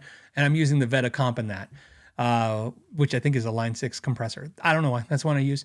But so I'm telling you that if you have the HX Stomp, use that, because that's the one I use, or at least use the compressor in that. I would try a compressor pedal. And the key, history will vindicate Thrawn. I'm just going to call you Thrawn. I feel like we know each other now. So Thrawn, the key to compression is a little goes a long, long way, right? I always tell people, like, distortion and compression. If you're going to give, we like the analogies here on this channel. The one analogy I like, it's like pick your sauce, man. I don't care if it's hot sauce or mayonnaise or ketchup or mustard or A1 or whatever it is you like, Worcestershire or whatever. A little goes a long way. Like, don't over sauce your food, right? No, a little compression, a little bit of distortion, just a little bit. Do a little bit of compression, just enough. In fact, how you do compression perfectly for playing is You don't turn it on and get a reaction. You turn it off. So you put it on, you adjust it down, right? To the point where you're like, I don't know, it's not even doing anything. And now you play, okay? Once you think it's not doing something for you or it's just mild, play for, I don't know, a minute, 2 minutes tops. That's all, 2 minutes is good. Turn it off, then play and you'll go, oh, it's missing. Whatever I liked, it's missing. Because that's what it is. It's not so much, it's not so dramatic.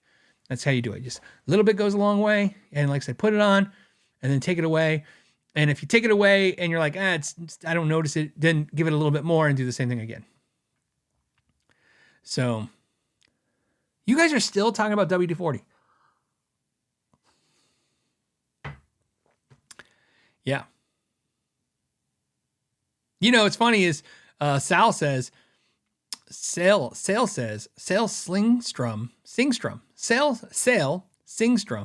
says, do you have any Grey Poupon?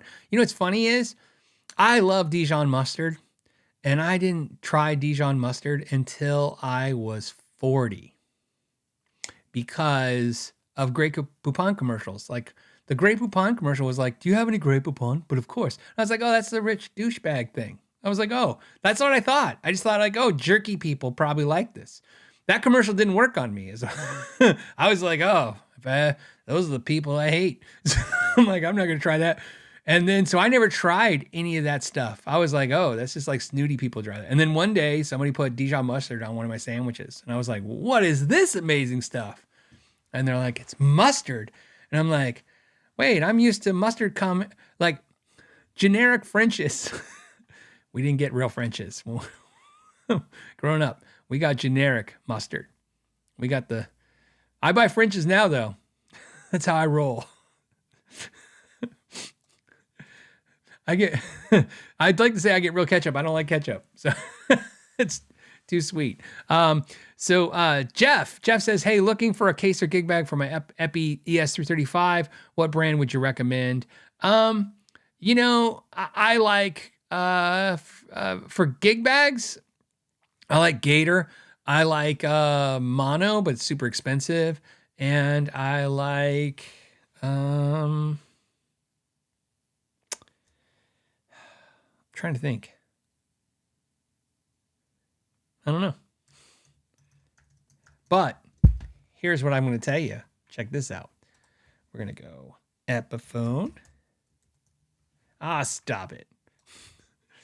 You know, is anyone else really sick of every website you go on? This is Sweetwater. And as soon as you go and type something, the stupid little coupon things are popping up. Can I just take 12 seconds to say how absolutely annoying every website is? Every website I go to, literally, you go to type something or go look, and the coupon thing pops up. It's just constantly now. It's like, we get it. You need to sell stuff. We get it. All right. Epiphone ES335. Okay, we're going to pick one. This is one. We're going to go to here so you guys can see it. Here's one. This is for you, Jeff. You go to sweetwater.com. This is now sponsored by Sweetwater. It's not though. You go to your guitar and you go here where it says certified fit cases. And these are all of the case. See, it says, see how we do it. Nope. Don't want to see that. They only have the cases listed, not the gig bags now. But that's the cases. So, I would say, look at the Gator condom case. Look, we know Sweetwater bought Gator. So of course Gator is going to be the best deal every time now. But of course it is, because it's their brand. Anyways, they got one for $129. I would say this case is fine if you want a case. Yep. Gator case. This is $129. It's great to see a case, not $200 right now. Cases have been crazy. Here's a slightly better one. It's deluxe wood case for $149. And then they have, I don't know. These are fine. And then, for a gig bag, I like I said, I like Gator as well. And then, I wonder if we just type in this. I'll type it in. We'll copy paste it. And we type that in and the word gig bag. What comes up?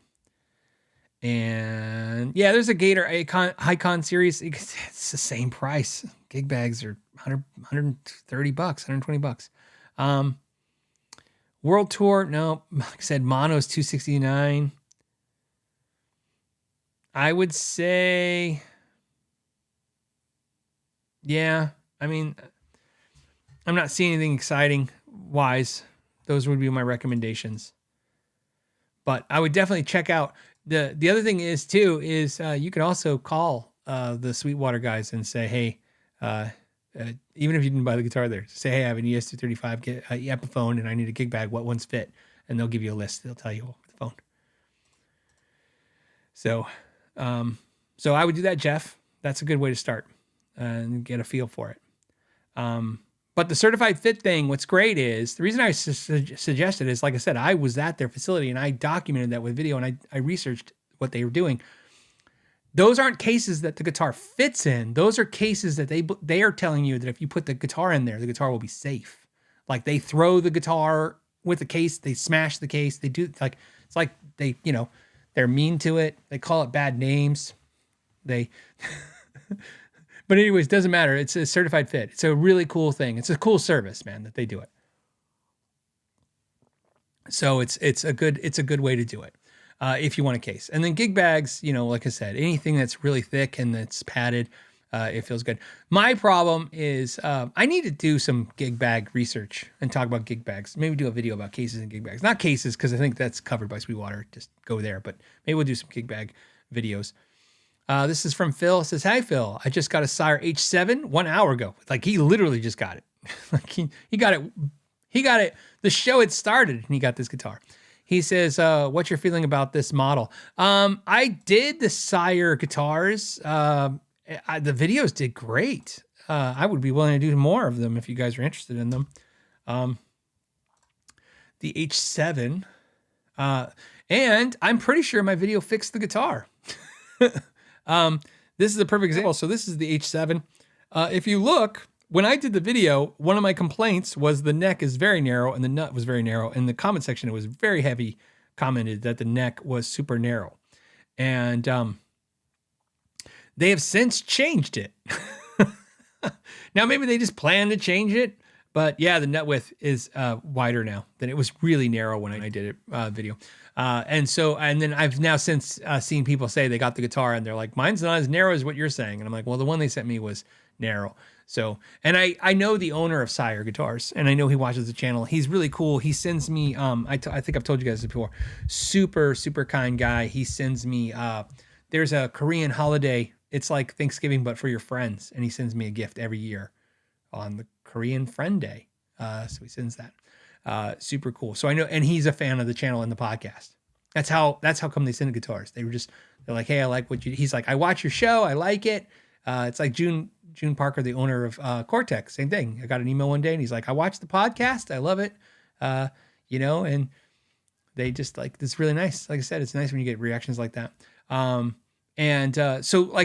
Sire is like those brands where if I reach out, they'll send me guitars because, they're fans of the show. I just don't, if you guys aren't asking for it, I don't ask for it.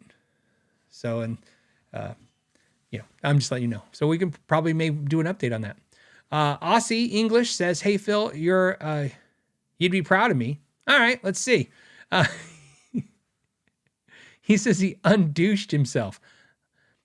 This is going so weird already. I don't know. Okay, anyways, it goes, "I found a PRS SE Tremonti that blew my two custom 24s away." Okay, so he's got an SE import. It's blowing his two core guitars away, PRSs. Better resonance, sustain, more articulate pickups. Sold my customs. Thanks again. I am proud of you. I don't know if you undouched yourself, though.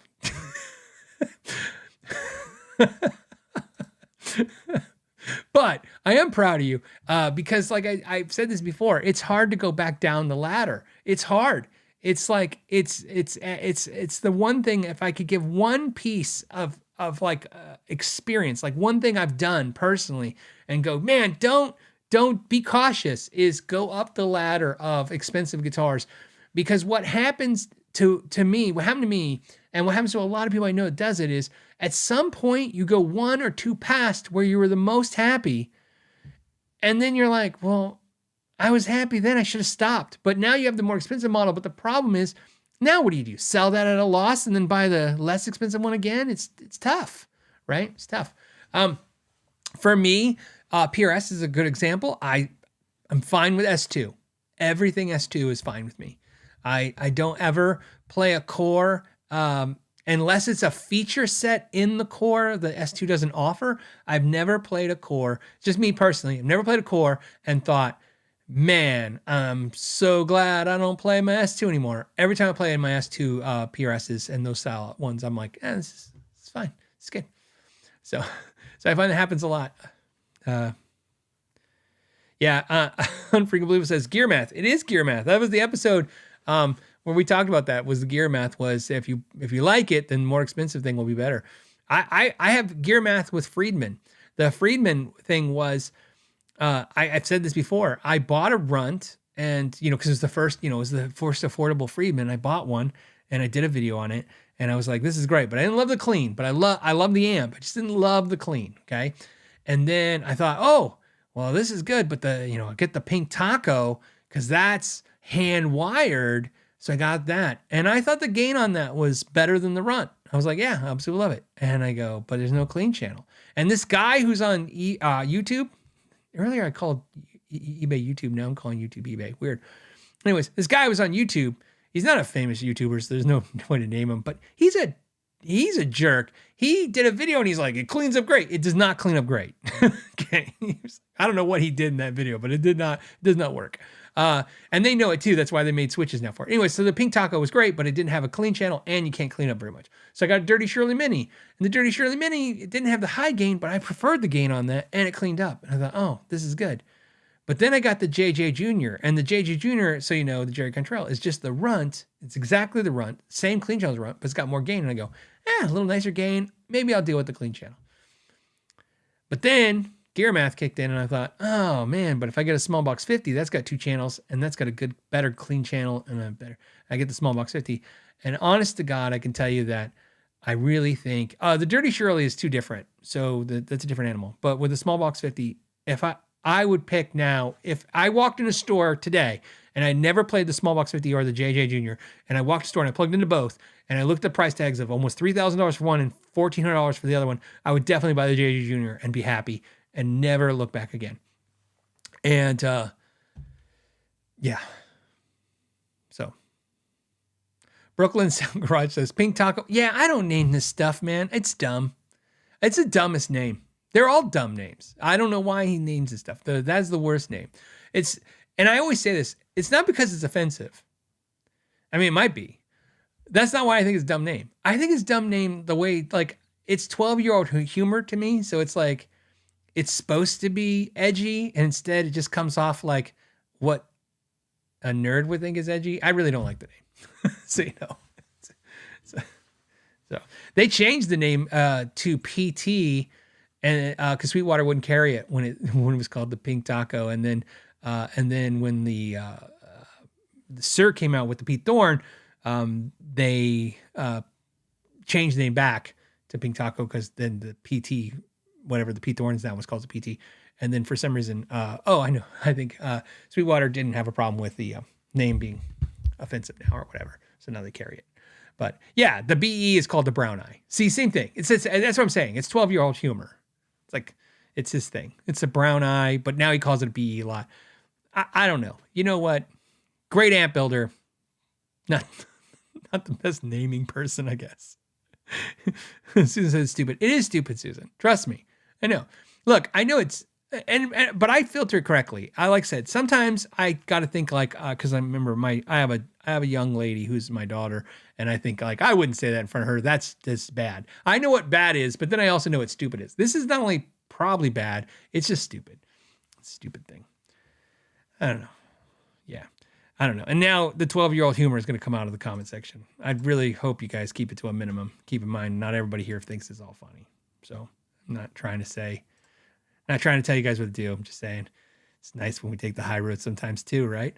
So Christian's got a comment. He says, scenario, you lose all your gear in a wildfire. That's not a great scenario to talk about right now with the fires, man. So you guys know, somebody asked me earlier about Tim Pierce. I reached out to my buddy Steve And I asked him how he was doing because he lives there too. He's fine.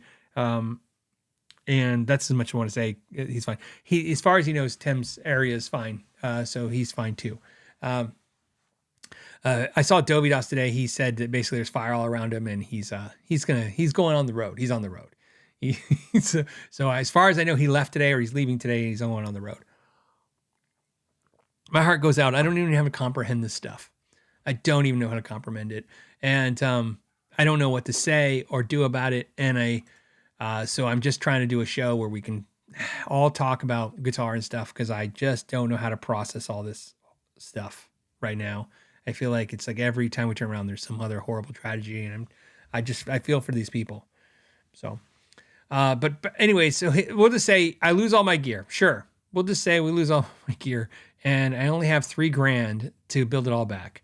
Do you go for quantity or different tone or whatever? This is a scenario I get asked a lot. It's a real common thing. I get it. Everybody's just curious because I want to, and I hope you guys don't mind. I always take liberties when I do this stuff. It's because I want to break the question down to the interesting part of it that would be a discussion for guitar players like that want to hang out and talk guitars on a Friday afternoon.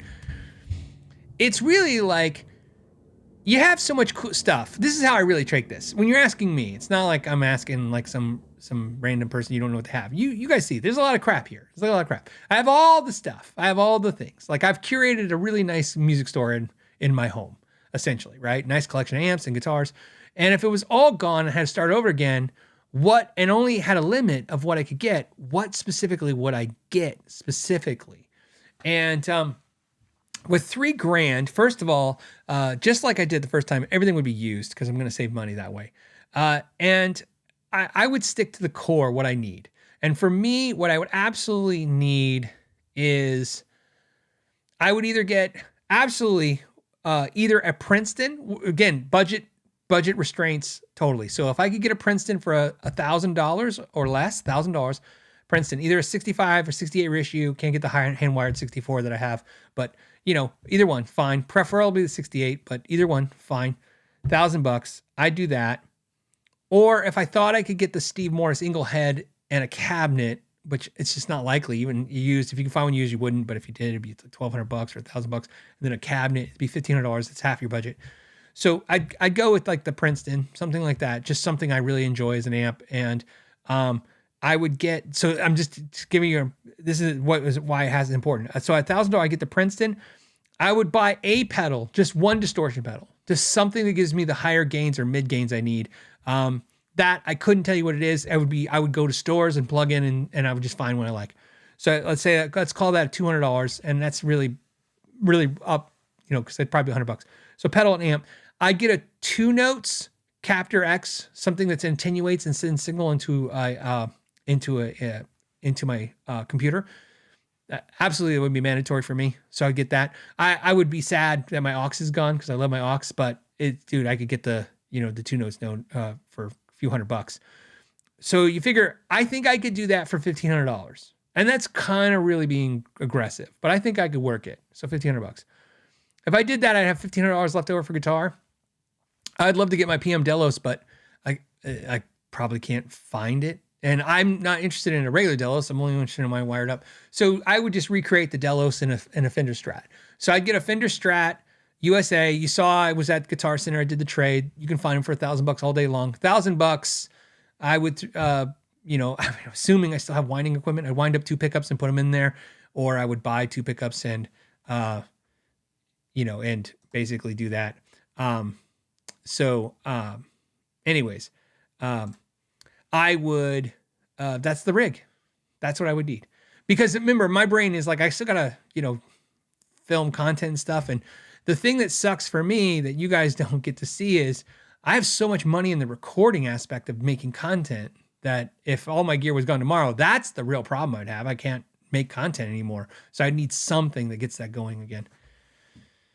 So, and I definitely couldn't buy all the mics and all the pre's and all this stuff. I just, no. All right. That was fun. That was fun. We just went shopping in my head. Parker says, hey, have you ever sprained your finger on your fretted hand and had to take some time off playing. Any strumming hand exercises to practice in the meantime? No.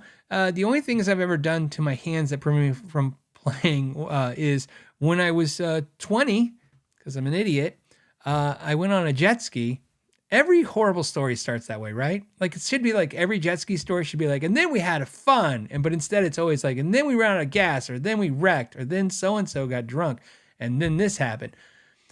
So what happened with me on the jet ski was then I had a friend. I don't have that friend anymore. They went jet ski riding. They brought the jet ski back. We were sharing it, and it came back and it had no gas. I did not know they brought it back with no gas. So I got on the jet ski and rode off into the sunset. Anyways, I was riding the jet ski and ran out of gas. So somebody had to tow me back. I'm 20. I've grown a little, okay? So what happens is they throw me a rope. I live in Arizona. Can I mention how, like, I don't have a boat? Like, I don't know about boats. Like, I don't know what you do with this rope. So I knew enough. I didn't know you're supposed to tie it off. I knew enough that I'm not just supposed to hold it because I'll be like pulled off the jet ski. The guy, who's also a moron, apparently, but he's nice enough to come get me. So I don't, I don't know who this guy is. So just say, thank you for coming get me, but also it would have been so great if you weren't a moron too. I don't say anything to him. You know what I do? I go into the water. And for those that want to know, this is, anyways, it doesn't matter. I go in the water and there's a handle at the front of the jet ski. I grab the handle at the front of the jet ski and I hold the rope in this hand and I wrap it around my hand and I say, okay, because now he's going to tow me in this jet ski back into shore. And what really happened is, those of you who are not morons, you already know how this ends. It crushed my hand. So I couldn't play. That was my right hand. And that's when I was gigging all the time and stuff. So that I duct taped a pick onto my hand. That's how I got through those gigs. So I think you're talking about your fretting hand though. So, right, sprain your finger on your fretting hand. Yeah. On my fretting hand, I've never sprained any fingers. What I can tell you to do if you break your arm or break a wrist or mash up your hand is this is a perfect time. I'm serious. It's the best advice I can ever give you. It's a perfect time to go academic. Don't worry about your practice time. Worry about your academic time. Learn more theory. Learn more about notes. And, if you don't know the notes on your fretboard, that's time to learn them. If you don't know, your modes, time to learn them. What you don't know academically in your brain, right? Because here's why. I've created and if you don't know. Oh, Siri's talking to me. Great. She's always listening. It's creepy. Anyways, Alexa? Okay, just checking. Anyways, academics. So that's what you do when you can't practice physically. Always just go ahead and remember you can practice with your brain. So I would focus on the academics. It doesn't sound sexy. It doesn't sound amazing. I know you don't want to hear this, but trust me, you should do it. You will be happy you did it. This advice is because we gave this advice all the time to students that came and they would come to the lessons and same thing, broke their wrist, hurt their hand, got a, what do you call it? A tongue depressor taped around their finger. And they're like, I can't play. And we'd always say, this is what we do. This is best advice we ever gave. We said, here's what we suggest you do. Because they'd come in and they'd always say the same thing. I need to take 3 weeks off because I can't play guitar. And we would always say, I'll tell you what we'll do. Go into lesson with the teacher, do an academic lesson. If you don't like it, you don't have to pay. Every time. I don't know, every time's too much, right? 9 out of 10 times, like 90%, people came out and they go, you know what? I never understood that. Now I get it. Because you know why? Because you didn't want to learn that. You want to learn the rock, man. You want to do the guitar playing stuff. So do the academics. It's the best advice I can ever get. Yeah. So I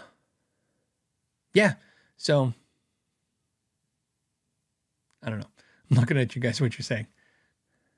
Oh my God. Some of you guys don't want your. Yeah, Susan says ear training. Exactly. David says take up slide. Those things work too. You can get new work on new styles and stuff. But like I said, all that advice, whatever it is that keeps playing and having fun, just do that. But like I said, I'm sorry. I got sidetracked. BCRH 511 goes, this is why Phil went in the Army and not the Navy. Yeah, I'm deathly afraid of water, by the way. So, the only thing funnier than that story I told you about the jet ski is to understand that most my friends, none of my friends, including my wife, I bet you my wife doesn't know that jet ski story. And they would all think the same thing right now. You went in the water? I don't go in the water. I don't like water. I like drinking it, and I just don't like being in it. Okay, so Clown House Cat says, I hate those website pop-ups too. Yeah, it's like it used to be a thing, and then now it's everywhere all the time. It won't stop. It won't stop. All right, Amanda's been loading me up with questions. Let's get subject from Amanda. So this is from Typo. I think it's Typo 1980. Could be, yeah, Typo 1980. Kind of going with that. It says, what happened to solid state combo amps? Most amps are all digital on modelers these days. Look, the future is not looking great for solid state. It's barely looking good for tube amps. The main takeaway now is, look, why have one amp that can do okay when you can have 50 digital amps? If you don't like digital, I understand, right? But the digital amp thing is here, and it is functional and practical, and that's what it is. It's the practicality. It's no different than so many other things in life now, that it's like the convenience of it outweighs everything else. So, the idea that you can have a great, clean tones and effects and everything with you, and you don't have to haul tons of stuff, it's a big thing. So, I mean, you're not going to see a whole lot of companies investing in solid state amps. When we talked last week, just some insight. When we talked last week, we did the top 20 amps sold on Reverb. And one of the things that's interesting is if you reflect back at the top 5 amps in order, I believe they were the Quad Cortex. That was number 1. Number 2 was the Sparks, all the Sparks. Number 3 was, I believe, the Helix. And again, if I have these out of place, don't worry. It doesn't matter. Number 4 was the Oxbox by UA Audio, and number 5 was the Katana. Essentially, I think that's what I remember, right? It could be slightly off, but it doesn't matter. They're in the list, heavy on the list. Think about that for a second. Okay, we talked about the sales and the future and all that stuff, but just think about what those 4 amps represent. They actually represent every kind of guitar player that exists right now. So you have the Quad Cortex. What's the Quad Cortex? It's a modeler, but it's also a profiler. So if you have an amp, like a Kemper and a Quad Cortex, if you have an amp and you want to profile it, copy it, you can do that. So that's the kind of guitar player that's out there. The Helix, it's a modeler like the Axe Effects. In other words, it doesn't copy the amps, it just has the amps already in them, and there's people who like modeling. So that's modeling. The practice amp market, which the Spark and the Katana come to, is the practice amp market that always exists. The Katana is really in the small gigs market. I mean, I think the biggest problem that the Katana has brought, screw the modeling. This is the biggest problem the Katana has brought. There was a time where, like, if you were in a gig, in a small bar, the go-tos for affordable, right? We're talking about, right? You just want to amp to, you're like Hot Rod Deluxe, PV Classic, right? Some kind of 50 watt-ish 112 tube thing, right? That's affordable. Maybe a Bujera, maybe a Black Star. Man, the Katana. Because after a while, it's like, yeah, but if I bring the Katana, I don't have to bring a lot of pedals, and I can still use pedals in front of it if I want to. And so you see that. The fifth thing on the item was the aux, which is essentially a way of taking tube amps and making them digital. In other words, you take a tube front end and you make a digital back end that you can interface and send out to a mixer or to your interface in your computer. So you essentially see where guitar players are thinking now. There's tube guys who want the tube sound, but the convenience of digital. That's why the aux is doing well.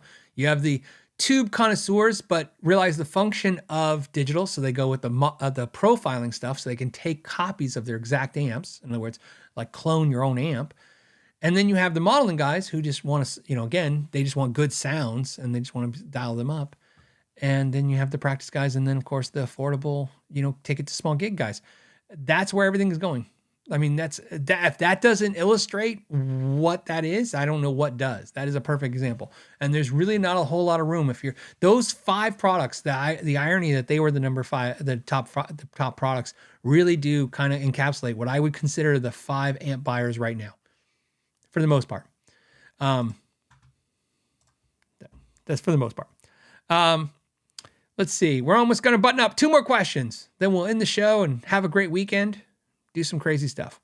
Mr. Al, how many licks to the center of it? It's not what he said. Mr. Al says, hey, Philip McKnight. He said my full name. All right. Am I in trouble? So, Philip. People always ask me, is your name, do you go by Phil or Philip? I'm like, well, it depends how pissed are you at me. My mom, I was Philip if she was pissed, and Phil if I wasn't. So if my mom screamed Philip, I was like, crap. So to this day, I don't mind which one you call me, but I literally think, like, depending on which one I'm getting, it's like the serious level goes up. I'm not saying I'm in trouble. I'm too old now to be in trouble. But if I hear Philip, I'm like, this is serious. They're going to sell me some insurance. Anyways, I'm sorry, Mr. Al. Let's get on point. He says, do you have the guitar mat available? No, I do not. So what you're asking about is we have a mat. It's in my videos. My wife made it for me, and we're trying to reproduce it. And actually, we want to reproduce it a little better than the one I have. It wasn't a priority. It's becoming more of a priority to make it. Does it make sense? Like, it's the priority, of course, is like, hey, if we make it, people will buy it. We make money. But also, well, you got to have free time to do that. So we're getting there. We're getting there. So trust me, we know we lose money when we don't have something like that to sell, because you guys, obviously, a lot of people would like to support the channel, and that's something fun to have, support the channel. So we're on it. But quality is very important. Let's see. David says, Ron Ellis is the epitome of secret sauce marketing. You know, before I say anything else, I'm just impressed that I could say epitome, because phonetically, that stuff makes my brain broken. But anyways, it's epitome. I did it on purpose. I had to do it. Anyways, secret sauce. Yeah, a little bit of secret sauce marketing. I mean, it's definitely the unicorn stuff, right? For sure, right? I don't know. Okay. Well, that's not a question. We'll do one more stuff here. Let me scroll through a couple of these.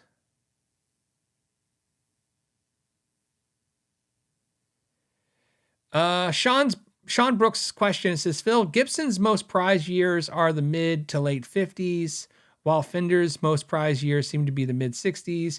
Do you think that is because of the quality of the instruments or the artist? I don't think it has anything to do with the quality of instruments, because the majority of people have never played those real instruments. The irony is this.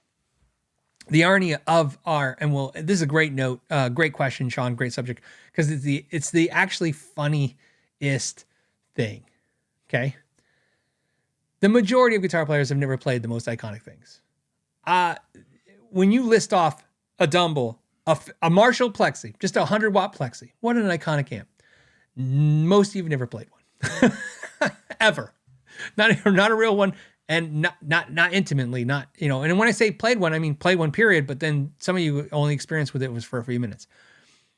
A 50s era Gibson Les Paul, any 50s, 57, 58, 59, then you played it.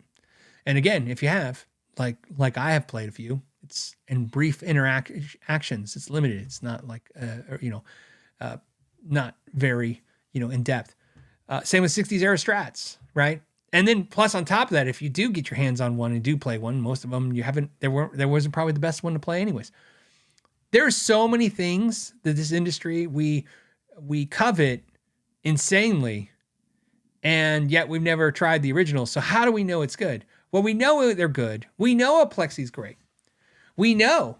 I'm probably not going the way you guys thought I was going to go. You thought I was going to be like, you guys don't even know anything and you just love stuff because you're dumb. That's not where I'm going. No, because you don't love a Plexi. You don't love a Strat from the 60s, and you don't love a 50s Les Paul, and you sure as hell don't love a Dumble. You love the musicians who used them and made amazing music with them. And I have a theory, and we'll end it on this, and it's a theory that I have really cultivated in my head over this whole time doing these, almost 400, coming up with 400 podcasts. You can't talk for 2 hours, 400 times and not have some reflecting to do. And here's my thought. I think the reason why so many of us, not all of us, but so many of us, even young players, really love and focus on specifically 50s, 60s, and 70s, and barely 80s gear, okay? Barely 80s, okay? And 80s, I want to take that separate. So we're going to talk about 50s, 60s, and 70s gear. There's a reason why we love it so much. Because there was no trickery that we know of in the studios. When you saw a musician, right, and they played a Vox amp, or they played a Plexi, or they played a Strat, and they recorded it, you know when you heard the recording, at least you think you know. It doesn't matter. Again, we're not talking about facts. We're talking about the feelings, the emotion, the impressions. You know in your heart, that's what it was. You can hear it in the album.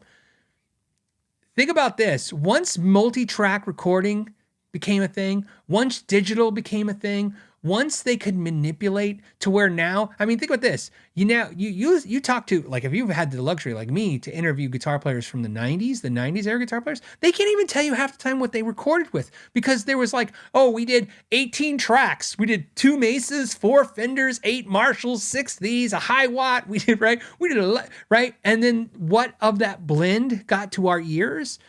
Who the hell knows, right? And so it's almost like there's a romanticness to the 60s, 70s, 80s, or 60s, 50s, 60s, 70s, because like I said, you hear it and you go, that's a Strat through a Marshall. I can tell. Where, you might, like, I like Neil Zaza, is a great guitar player, and he did a song and it was great. And it sounded great. It sounded like a Strat through a Marshall. And it was a PV Wolfgang through a 5150. Right?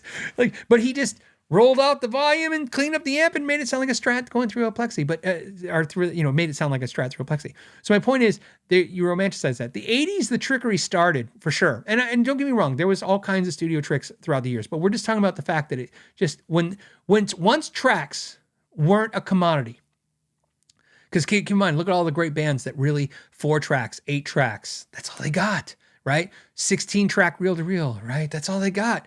Once it became infinity and they could layer and do all they want, then it's like, well, who the hell knows really what's in this album anymore? How many guitars, did they use? How many amps? And the 80s, why I hold the 80s and say kind of the 80s. The 80s is a different element. Although the studio becomes a little bit of that, what did they really use? Although we have some documentation, we know that stuff. They were on stage. And then notice how differently we covet the 80s gear. It's almost by imagery, the way it looks over the way it sounds. And again, just my working theory, my thing I've rolled in my head. Notice how, I'm not saying it's 100% true in either one of those categories, but I'm just noticing, like, wow, we really focus on the looks of things in the 80s when it was MTV generation, and we really focus on the sound of things in the 50s, 60s, and 70s. Because the truth is, a lot of people didn't get to see the acts in the 50s, 60s, and 70s. Some of you guys were lucky enough to see the Stones and stuff like that. A lot of them just saw a glimpse of them on TV for a second. So I think that's why, Sean, the reason why people want 60s Strats and 50s is exactly that. It's just the instruments. It's the artists. It's what the artist used, and it's the ingredients in the recipe of the thing that we love, and that's where the desire comes from, more so than the actual quality of the instruments or the type of instruments. And not to say those instruments aren't dripping with mojo for that reason, but it's mostly the artists. Artists drive all of this. The player drives this, not the gear. But the gear is fun too. It's fun to talk about. It's fun to check out. This is a reminder, by the way, if you want to sign up for the Tim Pierce Masterclass, there's a discount to you guys. You save $50, but you kick something back to the channel. So this is the important thing. Not only are they giving you guys the discount, but they're still kicking something to us. So we get paid for sending you their way, which is really nice. And you get 14 days. And by the way, just like I told you before, Tim doesn't care. Just if you want to check it out and you don't find it work for you, then it doesn't work for you. He's not going to make it complicated for you to back out or anything. So give it a try. I recommend some of you guys just giving it a look at it if you haven't done it before. He's a cool guy, cool channel. He's a friend of this channel, and I use the class. So like I said, that's the best testimony I can give. And then if you want to see the new merch, See, I'm remembering. Right now I'm talking to my wife, so you guys don't know it. See, I'm remembering to mention the things. I tend to never mention the things that... Money. The channel needs your money. Just kidding. It's you got to remember to sell things. You got to buy stuff. You don't have to buy anything, guys. Just have fun and play guitar, but thank you guys for considering anything. On that note, I'm going to let you guys go. And I will see you next Friday. But there will be videos. The cool thing is the new videos will be the new system, new rigs. So let me know what your thoughts when you see the new videos, if you like the new format, new style. Not a lot of it's subtle, but some of it you'll notice that things got a little better, changed a little bit. All right. On that note, I want to thank you guys for your time. Till the next time, know your gear. The Know Your Gear podcast. Today's episode of the Know Your Gear podcast is brought to you by Patreon members, channel members, and viewers who like and subscribe. Thank you for making this possible.